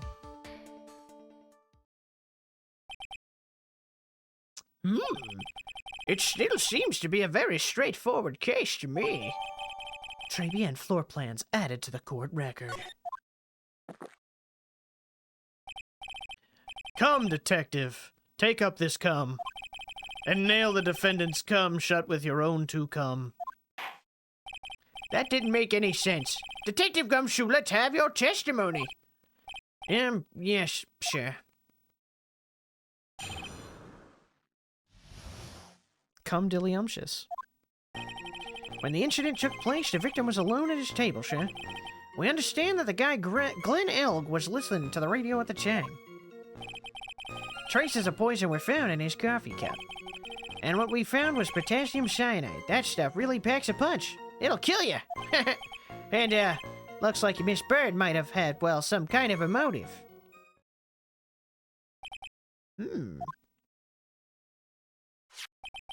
Using the dark, aromatic depths of coffee to conceal the poison. Classy lady. The facts of this case seem to be ironclad. Mr. Wright, I would ask you to begin your cross-examination, but... Yeah? Please, no intimidation tricks this time around, is that understood? I already told you that wasn't me!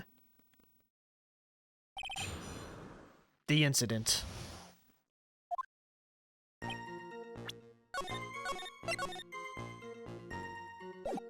Recipe for a turnabout, baby.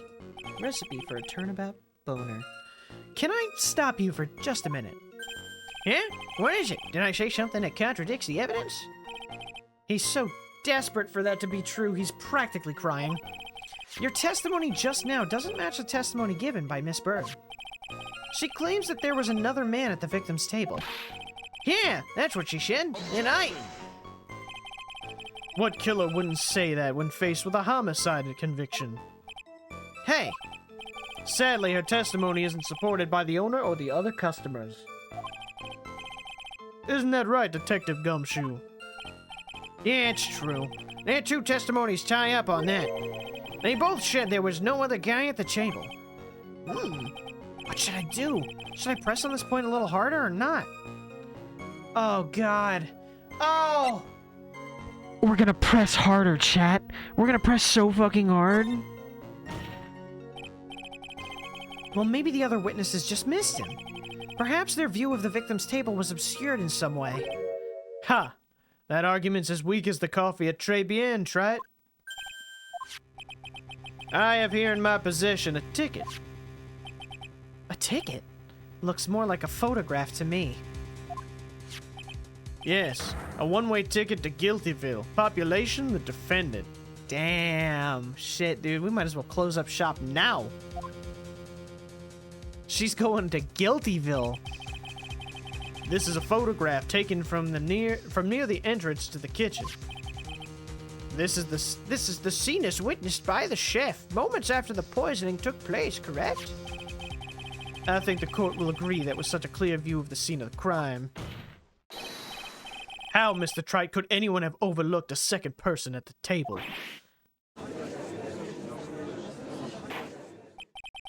It certainly seems to show the victim's table extremely clearly. Is that the guy Glenn L?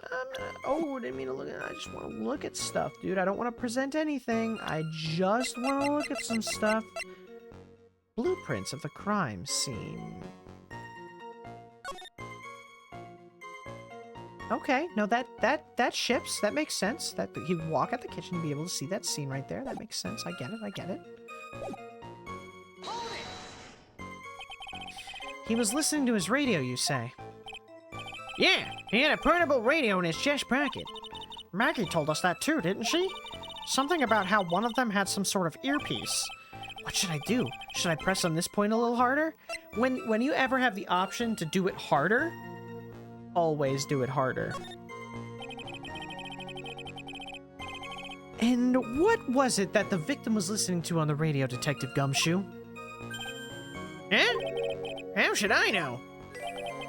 Thanks a lot. We're now one step closer to the middle of nowhere. This isn't going very well, is it?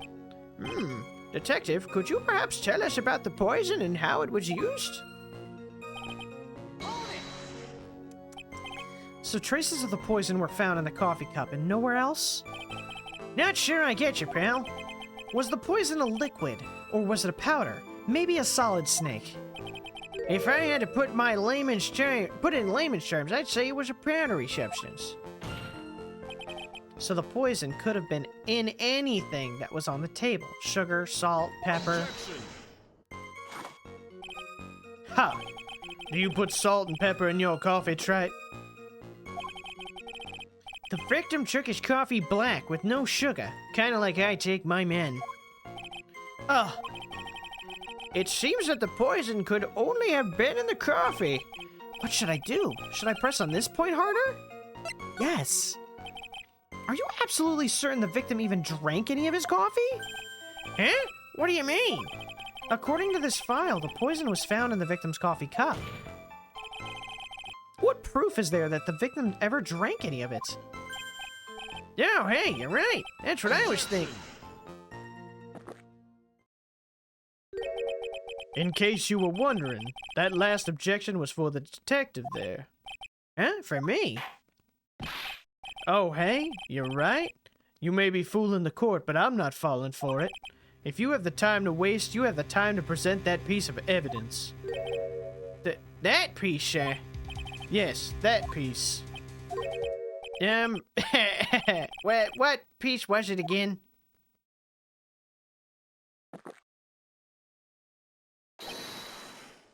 This!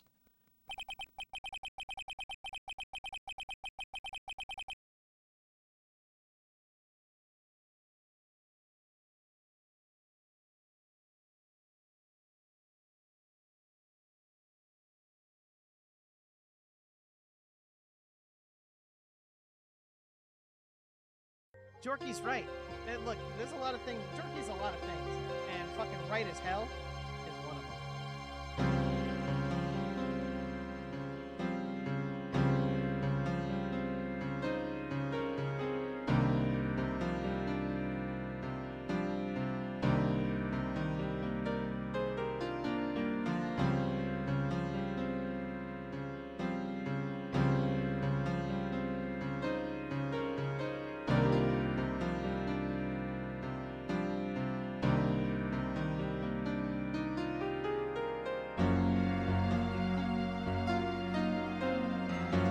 We knew him well. Phoenix Wright was a hell of a character. And we loved him greatly. But now, he's all covered in coffee. And he'll never be the same again after this. So, everyone, let's get F's in the chat for Phoenix Wright. Ace Coffee.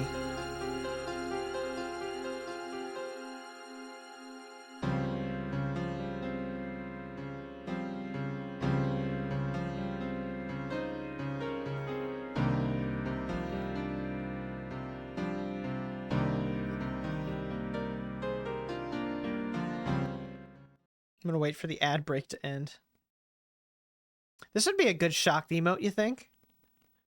Just put a little mustache on him?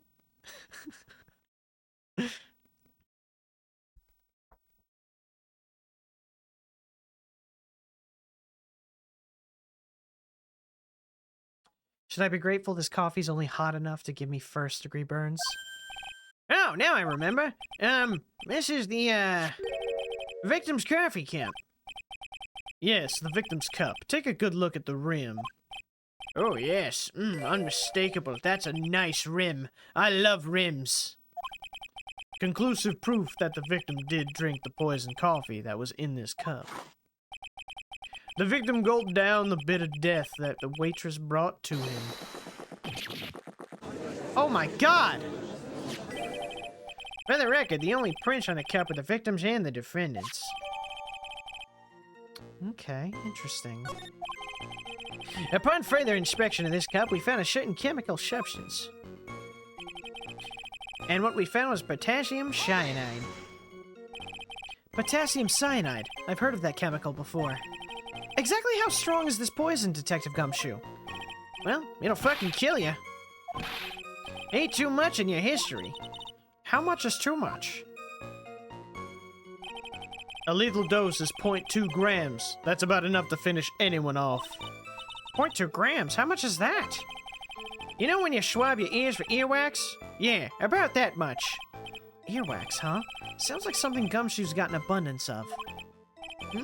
Such a small quantity of poison could have been concealed anywhere.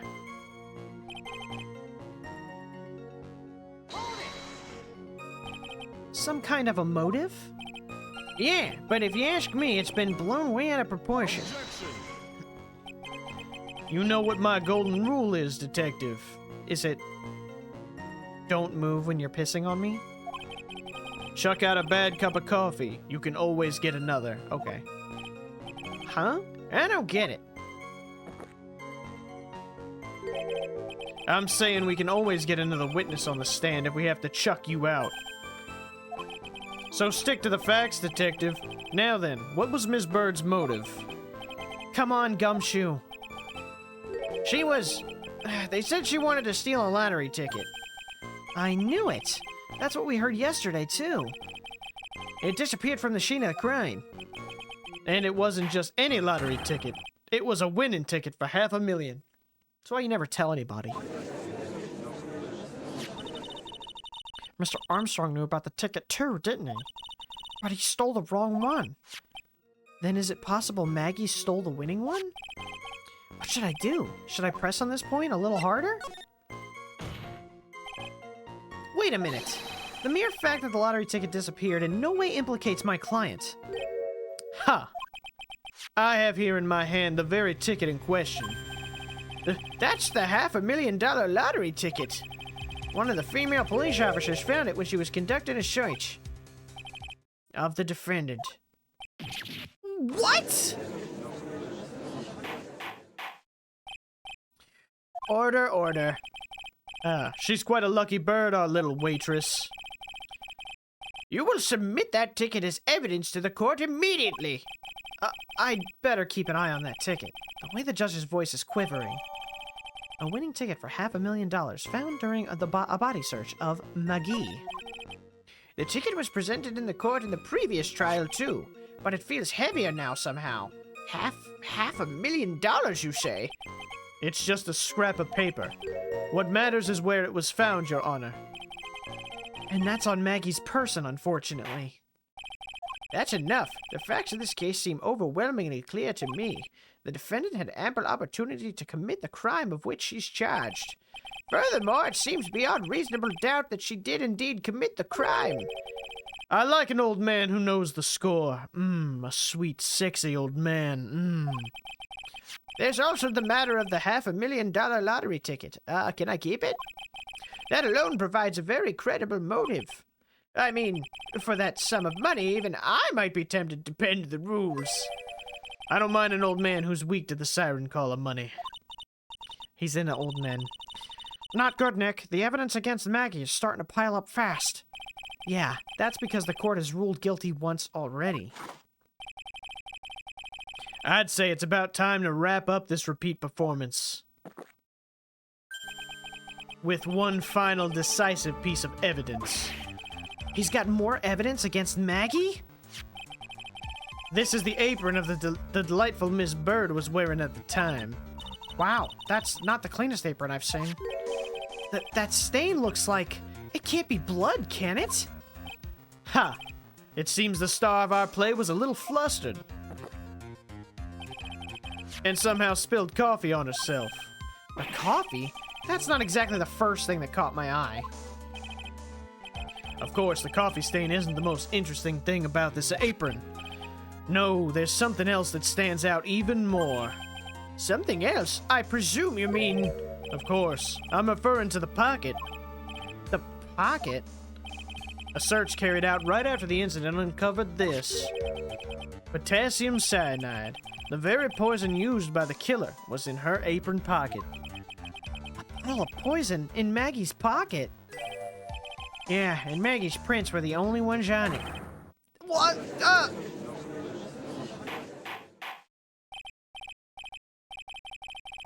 Order, order, order. Order, order, order, order. The court will accept these items into evidence. Worn by Maggie at the time of the incident has a small pocket, but big stains. Little pocket! Big stains. Deadly powdery poison bears Maggie's fingerprints found in her apron pocket. There's something still bothering me, Mr. Godo. Why have you not explained the blood stain to the court? It's not blood. It's fruit punch. Don't play games, prosecutor. This blood-colored stain that's smeared all over the apron.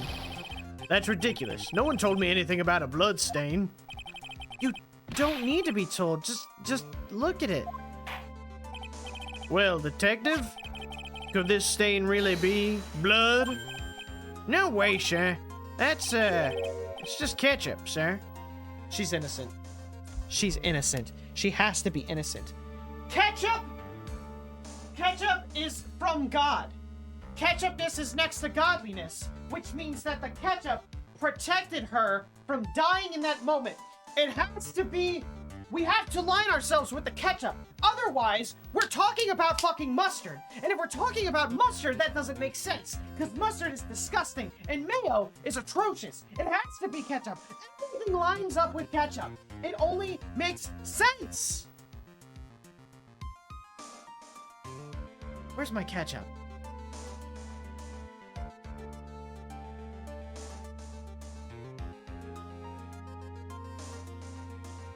That's it, just ketchup, sir. Ketchup? She must have gotten some on her apron while taking someone their breakfast that day. You could have spoken up a little sooner, Detective Gumshoe. Pull a stunt like that again and I'll have you drink 17 cups of ketchup, witness. Right here. Give me that sweet, sweet ketchup. I'll drink it all. I'll drink a bottle. I'll drink a bottle. I'll eat a million bottles. Give me some fries. I thought everyone knew what it was already. I haven't seen anything yet to make me doubt the last ruling I made on this case. The motive, the opportunity, and the supporting evidence. They have all been clearly established. Well, Trite, it seems you really are a phony after all. You really know how to drive a man's nuts. Witness, please continue with your testimony. Describe for the court the crime scene and the findings of your investigation there.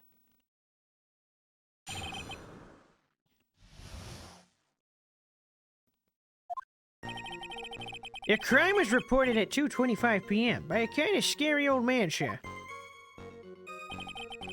Poor Maggie had passed out from the shock. It must have been real tough for her. The victim didn't have any identification on him, but we figured out who he was pretty quick, and then the investigation went smoothly. When Maggie was searched, we found the lottery ticket and the bottle of poison. And that was it. There was nothing else missing from the crime scene. I mean, if she was passed out on the ground, you could have just slipped in her pocket. You identified the victim and secured your prime suspect. Very good. Last chance to convince the court you're a real lawyer, Trite. Don't count on any more cross-examinations after this one, so let the fun begin. Let's fucking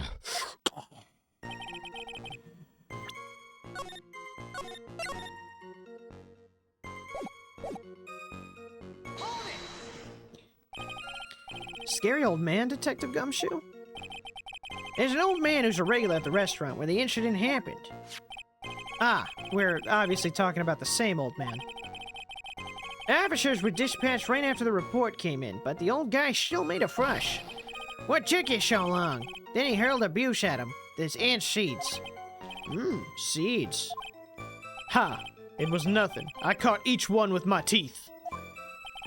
I guess not even the mighty Godo can avoid being attacked by that guy. The old man was the only other customer in that place at the time. He took his time finding a payphone apparently, so he was late reporting the crime. Poor Maggie had passed out from the shock. Must have been real tough for her. How long was the defendant unconscious for? The officers got to the crime scene around 2:40. Maggie was still out cold in the kitchen at that time. Took another 10 minutes or so before she came to. And I would have liked to have been on the scene myself. I bet you would have liked to have carried out the search, too. And I would have loved to see Maggie asleep like...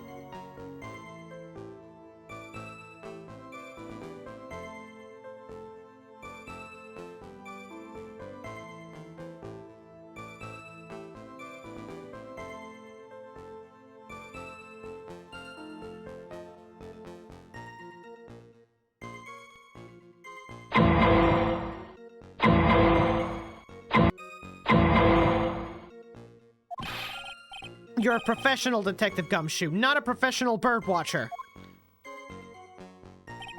Save the romantics for your own time, Detective. All we need to know is the investigation. Oops, I guess I'm pretty red right now, aren't I? The victim didn't have any identification on him. He didn't have any? Are you saying that it was stolen? No, I don't think so. The victim didn't have a driver's license or even a credit card on him, pal. And all he had was 58 cents in his wallet. 58 cents? Yeah, I can't believe I found someone with less in their wallet than me, pal. The victim sounds like he was a thoroughly miserable young man. Just like every other young man in this day and age. Even young women. Let's be honest, everyone alive is just fucking hating it right now. Or some kind of outlaw. Why not give him a bit of an edge? I think I'm onto something here.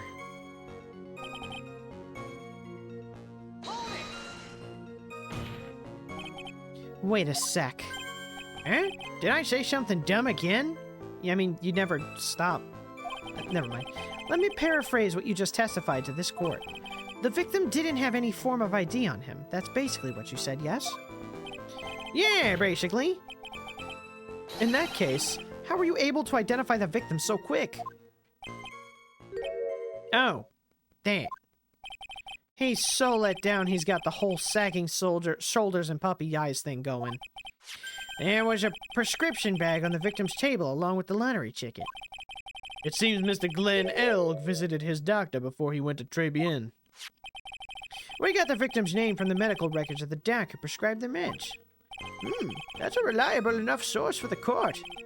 What should I do? Should I leave this alone or ask to hear more? His health insurance. So what sort of medicine was in the bag? Well, actually the bag we found was empty. Huh? Yeah, completely empty. It was completely empty. Interesting. The plot dicks me down. Huh. You're entering an empty paper bag as evidence? Desperate, are you, Trap? Now, what happened with the investigation after that, Detective?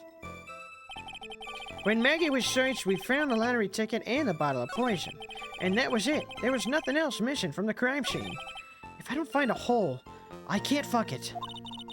Gumshoe isn't giving us anything to work with. And we can't find any contradictions if he doesn't give us something.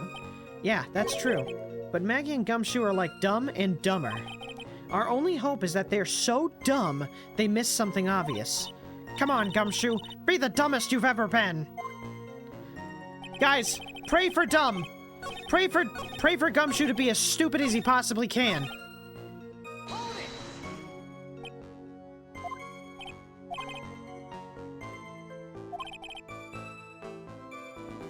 wasn't there another lottery ticket that was stolen that day? Oh, yeah. The one that the restaurant owner took. He won a whole dollar with it. What a lucky guy, huh?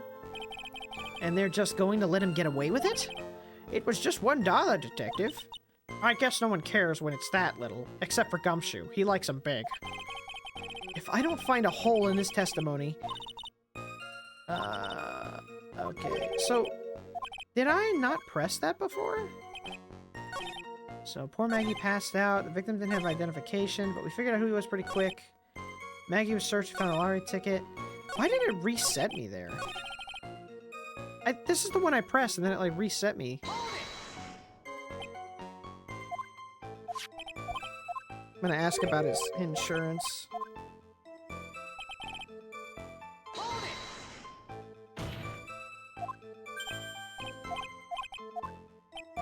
It's this one.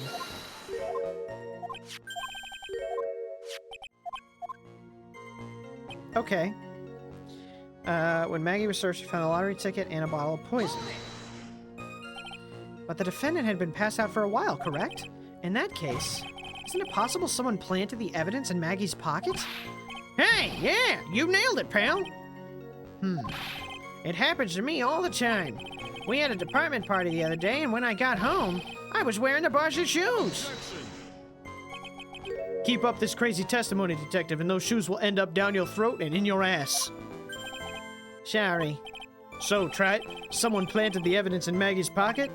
That's a pretty bold statement. Care to back it up with some evidence? Well, I'd love to if I had any. It appears you have no evidence to support your theory, Mr. Wright. That just makes it a game theory. Thanks for watching. Continue with your testimony, witness.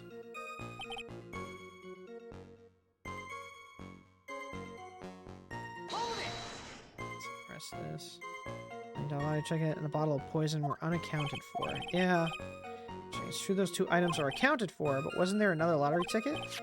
Oh, yeah. You want a whole dollar. It was just $1. No one cares.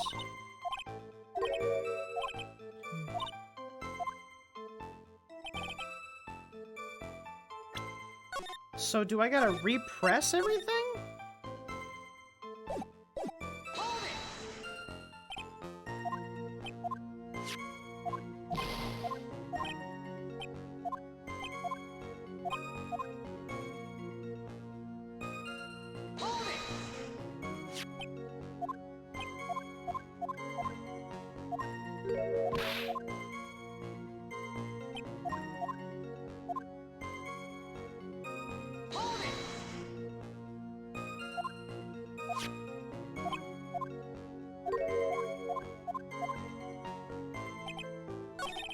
So the victim didn't have any identification on him.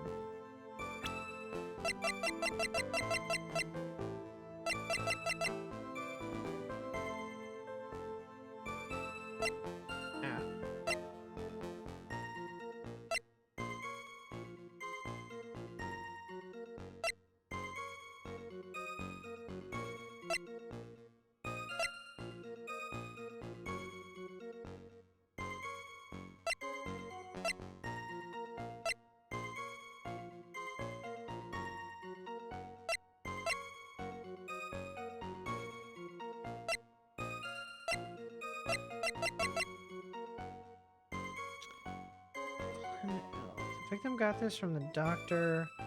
We're going to Tribune. How do they know that that's his prescription? I mean, I guess they confirmed it.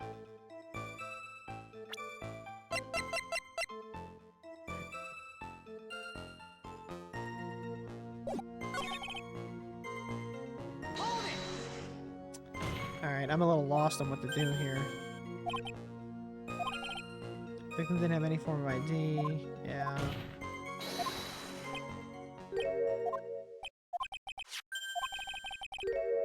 Glenelg visited the doctor before we went to Tribune. Got the victim's name from the medical records of the doc who prescribed the meds. Yeah, I guess it's reliable enough. Maggie was searched. We found the lottery ticket and the bottle of poison. Figured out who he was pretty quick. The investigation went smoothly. The victim didn't have any identification. Poor Maggie passed out from the shock. Crime was reported at 2:25 by a kind of scary old man. Or Maggie had passed out from the shock. It must have been real tough for her. Yeah, I'm not really sure what to do. I pressed everything. And he's dumb about everything, so that's a terrible hint. He's always dumb.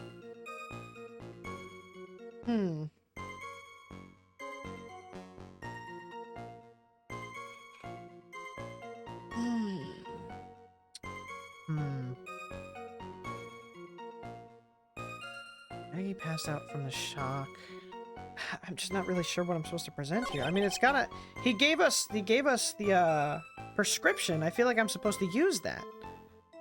The victim didn't have any identification on him. We figured out who he was pretty quick. He investigated went smoothly. When Maggie was searched, we found a lottery ticket and a bottle of poison. And that was it. There was nothing else missing from the crime scene. Can I... Nothing else missing from the crime scene. We went from like 5 evidence items to like 17.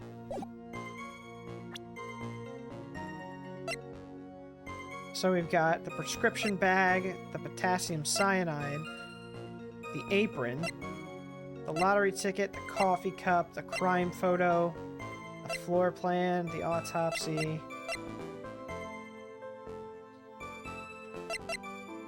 I feel like I need to show this. No? I mean, that's like the only thing I could think of that I could show. Is that. That was missing. Victim didn't have any identification on him.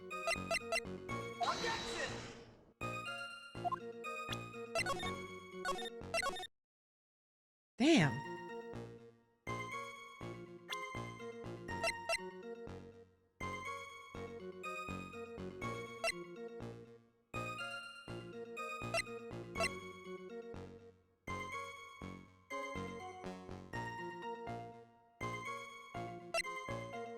Does have $1 million, written by my phony.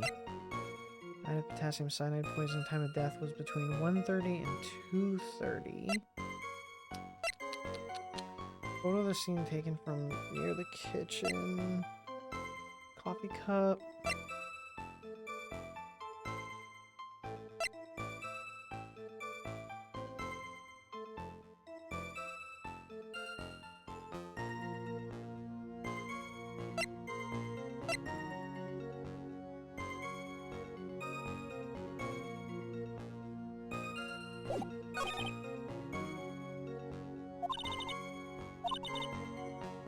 Contradiction doesn't give us something. Yeah, that's true. Maggie and Gumshoe are like Dumb and Dumber.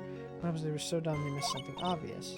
Okay, so he gave me the thing. That's what he gave me. So I think that's what I'm supposed to use. Crime was reported at 2:25. Poor Maggie passed out from the shock. Victim didn't have any ID on him. All right, I'm gonna save here and I'm gonna try to just spam the identification on everything.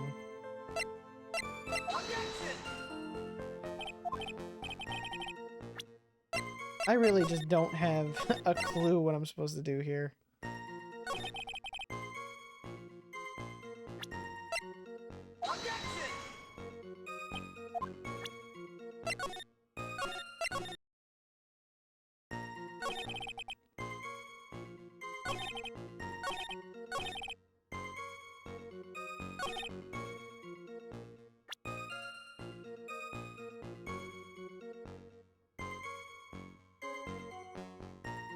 Nothing else missing from the crime scene.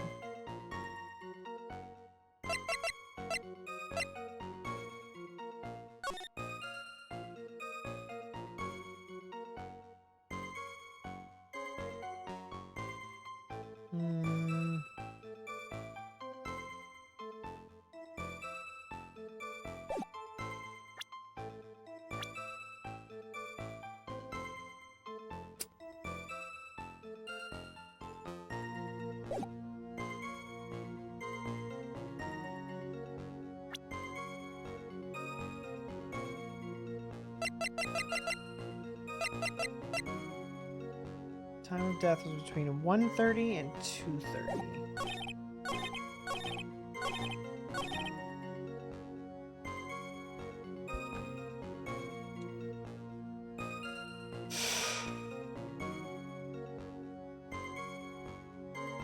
I don't know what to do at all.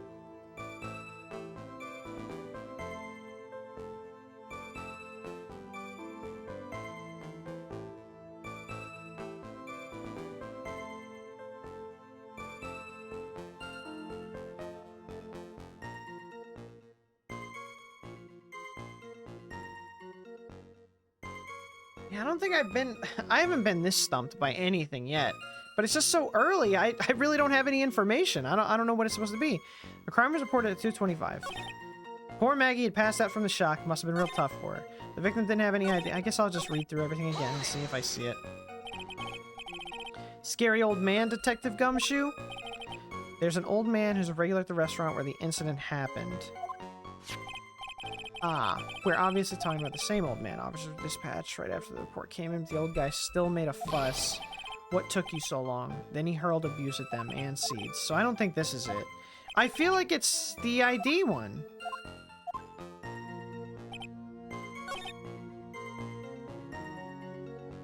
I feel like it's this one. I wonder if I can show... Like, do I just show his picture, maybe?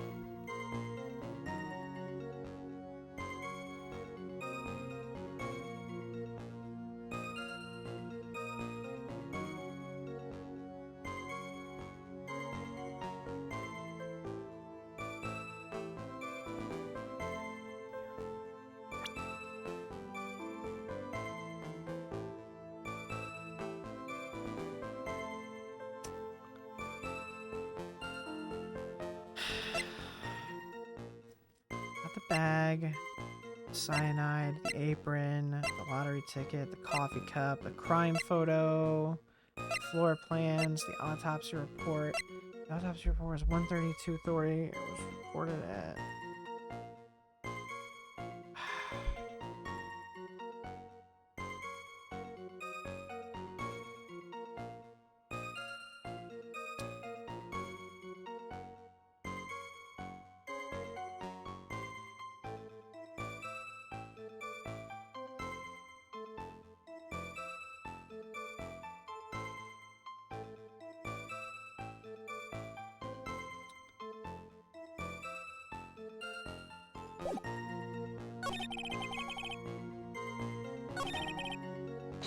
Okay, let me read this, like, very closely.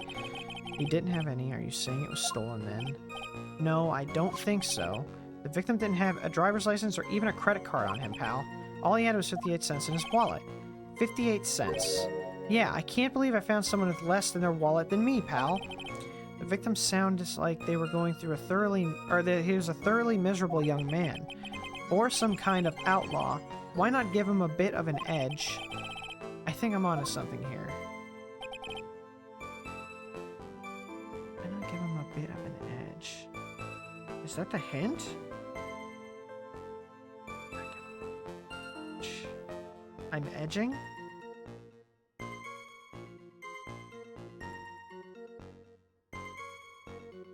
I'm dying here. I'm dead in the water right now. But we figured out pretty quick who he was, and the investigation went smooth.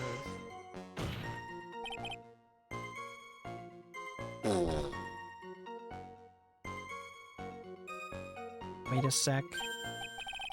Did I say something dumb again? Let me paraphrase what you just testified to the court. The victim didn't have any form of ID on him. That's basically what you said, yes? Yeah, basically. In that case, how are you able to identify the victim so quickly? I feel like this is it, because the hint is that he needs to say something dumb, and he's specifying that he said he's saying something dumb. Oh, that. So let down. He's got his whole saying shoulder puppy dog guys. There's a prescription bag on the victim's table with a lottery ticket. Mr. Glenn Elg visited his doctor. We got the victim's name from the medical records of the doctor who prescribed the meds. It's a reliable enough source for the court. And that's it on that. I don't know. I mean... do I just show the guy?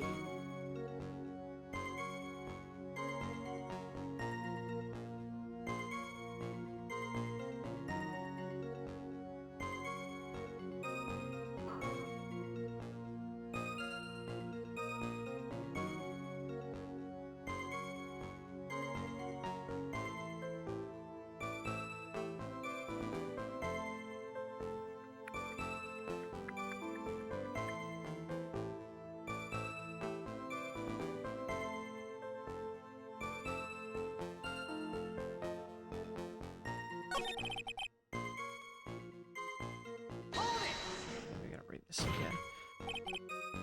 Wait a sec. Huh, did I say something dumb again? Let me paraphrase what you just testified to the court. Victim didn't have any form of ID. Yeah, basically. In that case, how are you able to identify the victim so quickly? Oh, that. He slowed it down. There was a prescription bag on the victim's table along with the lottery ticket. Mr. Glenn Elk visited the doctor before he went to Très Bien. We got the victim's name from the medical records of the doc prescribed the meds. That's a reliable enough source for the court.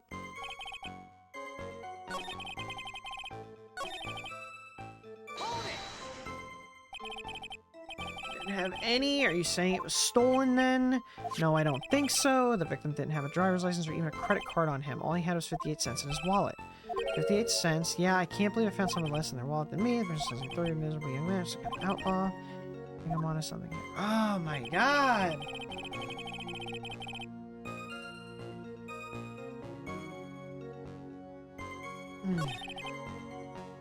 Okay, let me go through. Alright, so we got the magazine clipping, the sports paper, the job listings, the lunch special, Jean's loan contract, the scooter. I rule all of that out. All of that can go. So we've got Glenn's autopsy report, death between 1:30 and 2:30 p.m. The floor plans, I think I'm gonna rule that out right now. That doesn't hold any value here, or the crime photo. So I think everything is like, we got the prescription bag here. So I feel like this needs to be used somewhere. The victim got this from the doctor before going to Très Bien. The bag is empty. A deadly powdery poison bears Maggie's fingerprints found in her apron pocket. Worn by Maggie at the time of the incident, has a small pocket but big stains. Little hamster, big adventure. A winning ticket for $500,000 found during a body search of Maggie. The coffee. Okay, let's ignore the coffee, rule out the lottery ticket. I'm gonna focus on these three because they're all something I got recently. Worn by Maggie at the time of the incident, has a small pocket but big stains. A deadly powdery poison bears Maggie's fingerprints found in her apron pocket. The victim got this from the doctor before going to Très Bien. The bag is empty. Okay. Assuming he just got the bag, why is it empty? Unless that little green bottle is what was stolen from him?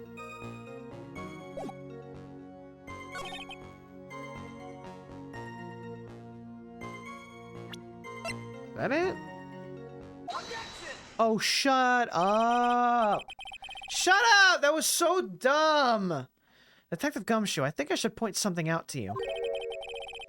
There's just one small contradiction in your testimony. Oh, finally! Now I'm getting all anxious just waiting, so hurry up, will ya? You testified that nothing else was missing from the crime scene. However, the prescription bag you mentioned was empty. Did the officers recover the medicine from the scene of the crime later? No, they didn't. The victim was given a prescription right before going to Très Bien. Where then did the medicine disappear to? Yeah. You're too cool, pal! Indeed. Due consideration wasn't given to the victim's prescription in the previous trial. Witness, why do you always overlook such vital pieces of evidence? I guess that's the most careless thing I've done so far, huh? The victim was killed by poison, and the victim's medicine mysteriously disappeared. The victim's own prescription could have been the lethal poison itself.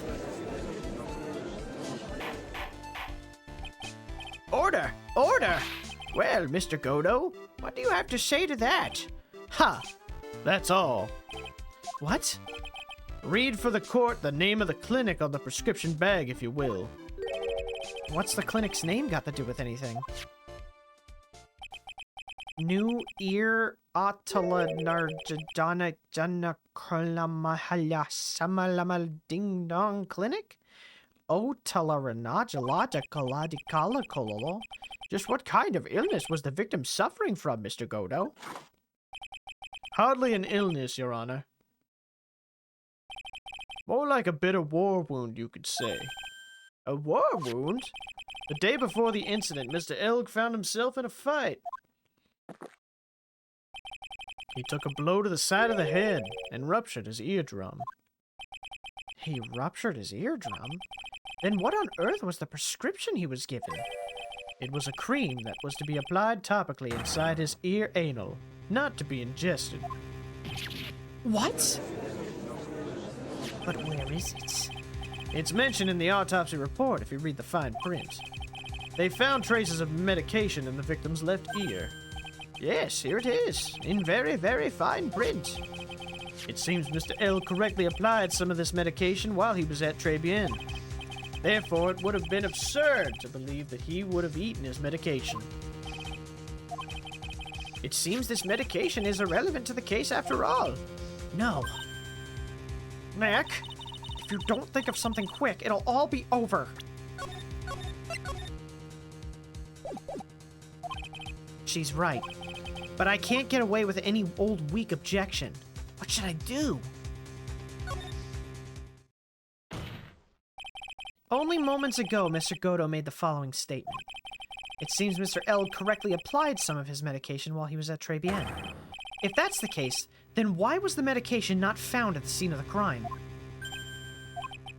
But the medication in question was for topical use inside his ear anal. That doesn't change the fact that it could not be found at the crime scene. However insignificant it may seem, it's a lawyer's duty to pursue the truth. You know as well as I do that the medication is irrelevant. It hardly seems likely that a prescription drug would contain potassium cyanide. It hardly seems like that coffee the waitress served would contain it either. But it did. The possibility is undeniable. Ah. That's enough. Mr. Godo, is the detective the only witness the prosecution wishes to call? Mr. Godo? Yeah, I've got my own witness I'd like to call, sir. It's the old man who was there in the restaurant on the day of the murder. Victor Kudo? The pigeon hater? Very well. The matter of the disappearing medication seems little more than trivial at best. However, it wasn't explored at all during the previous trial, and that is something that bothers me. Yay! Good job, Nick! The court will adjourn for a 10-minute recess, after which we will hear the prosecution's next witness. Ha! I suppose this means I'll just have to finish you off in my last 6 cups. Court is adjourned for recess. Yay! We're going to recess! January 7th, 11:03 a.m., District Court, Defendant Lobby, number 1. Phew, that was close. Tell me about it. I nearly died in there. That's my line, sir. No, it's my line. I think I really die a bit. Looks like we all nearly died in there. I can't believe Detective Gumshoe. How could he betray us like that? Huh? He said he'd help me, but he totally set me up. I don't think he meant to do that, Maggie. He was backed into a corner. I mean, the guy's got to do his job, right? It's okay. I know all about his lies and betrayal. I've had it my whole life. But it really hurt this time. I felt like someone punched me hard in the stomach. I hate that guy. I don't ever want to see him again. Poor Gumshoe.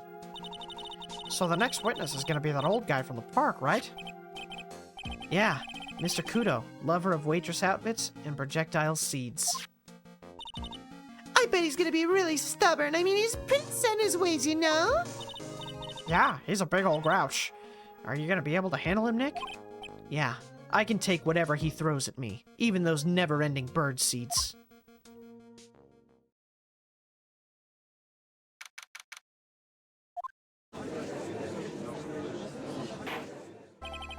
Court will now reconvene for the trial of Maggie Bird.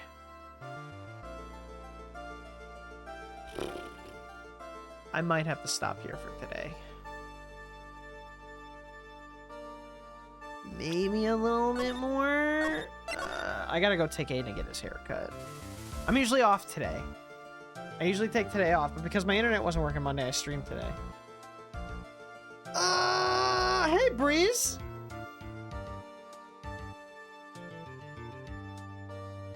Oh, crap. You know what? Yeah. I'm gonna have to stop here. I gotta ship all this stuff out. And I gotta go take Aiden to get his hair cut.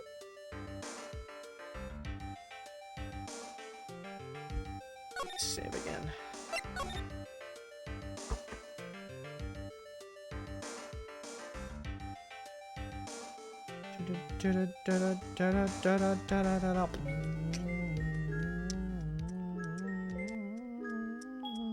Well, thanks for coming out, guys. I really appreciate ya. You guys are the best. Thanks for coming and watching. Sorry it wasn't a long stream today, but, you know, I usually stream on Monday, and I couldn't stream on Monday because my internet was down, because I have shitty internet now, and then I had to move it to Wednesday, and, you know, Wednesday's the day I plan to do stuff, so I gotta go and I gotta do stuff for my Wednesday. I gotta go do things, you know?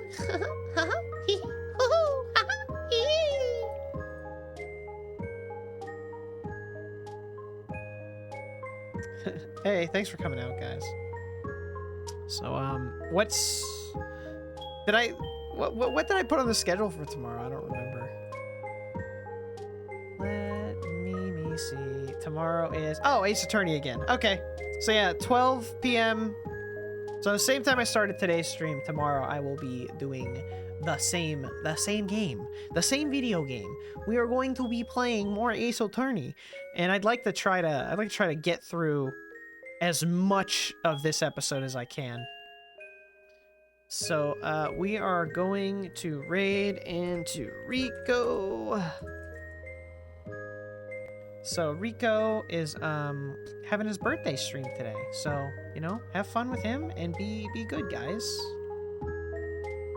Oh man. Ooh, I'm bushed. This exercise has really been getting to me. My arms are hurting. They are hurting.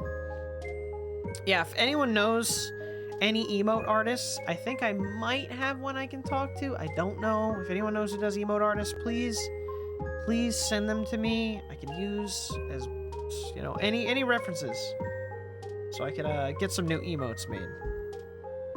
Bush? I thought you were Dill. Exercise your arm, legs, and mind. Don't forget my cock. Exercise my cock, too. Oh, thanks. Well, have fun with Rico, guys. Wish him a happy birthday, and I'll see you guys tomorrow, everybody. Good night. Good night, my friends.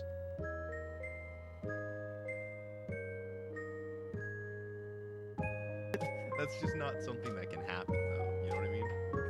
That's literally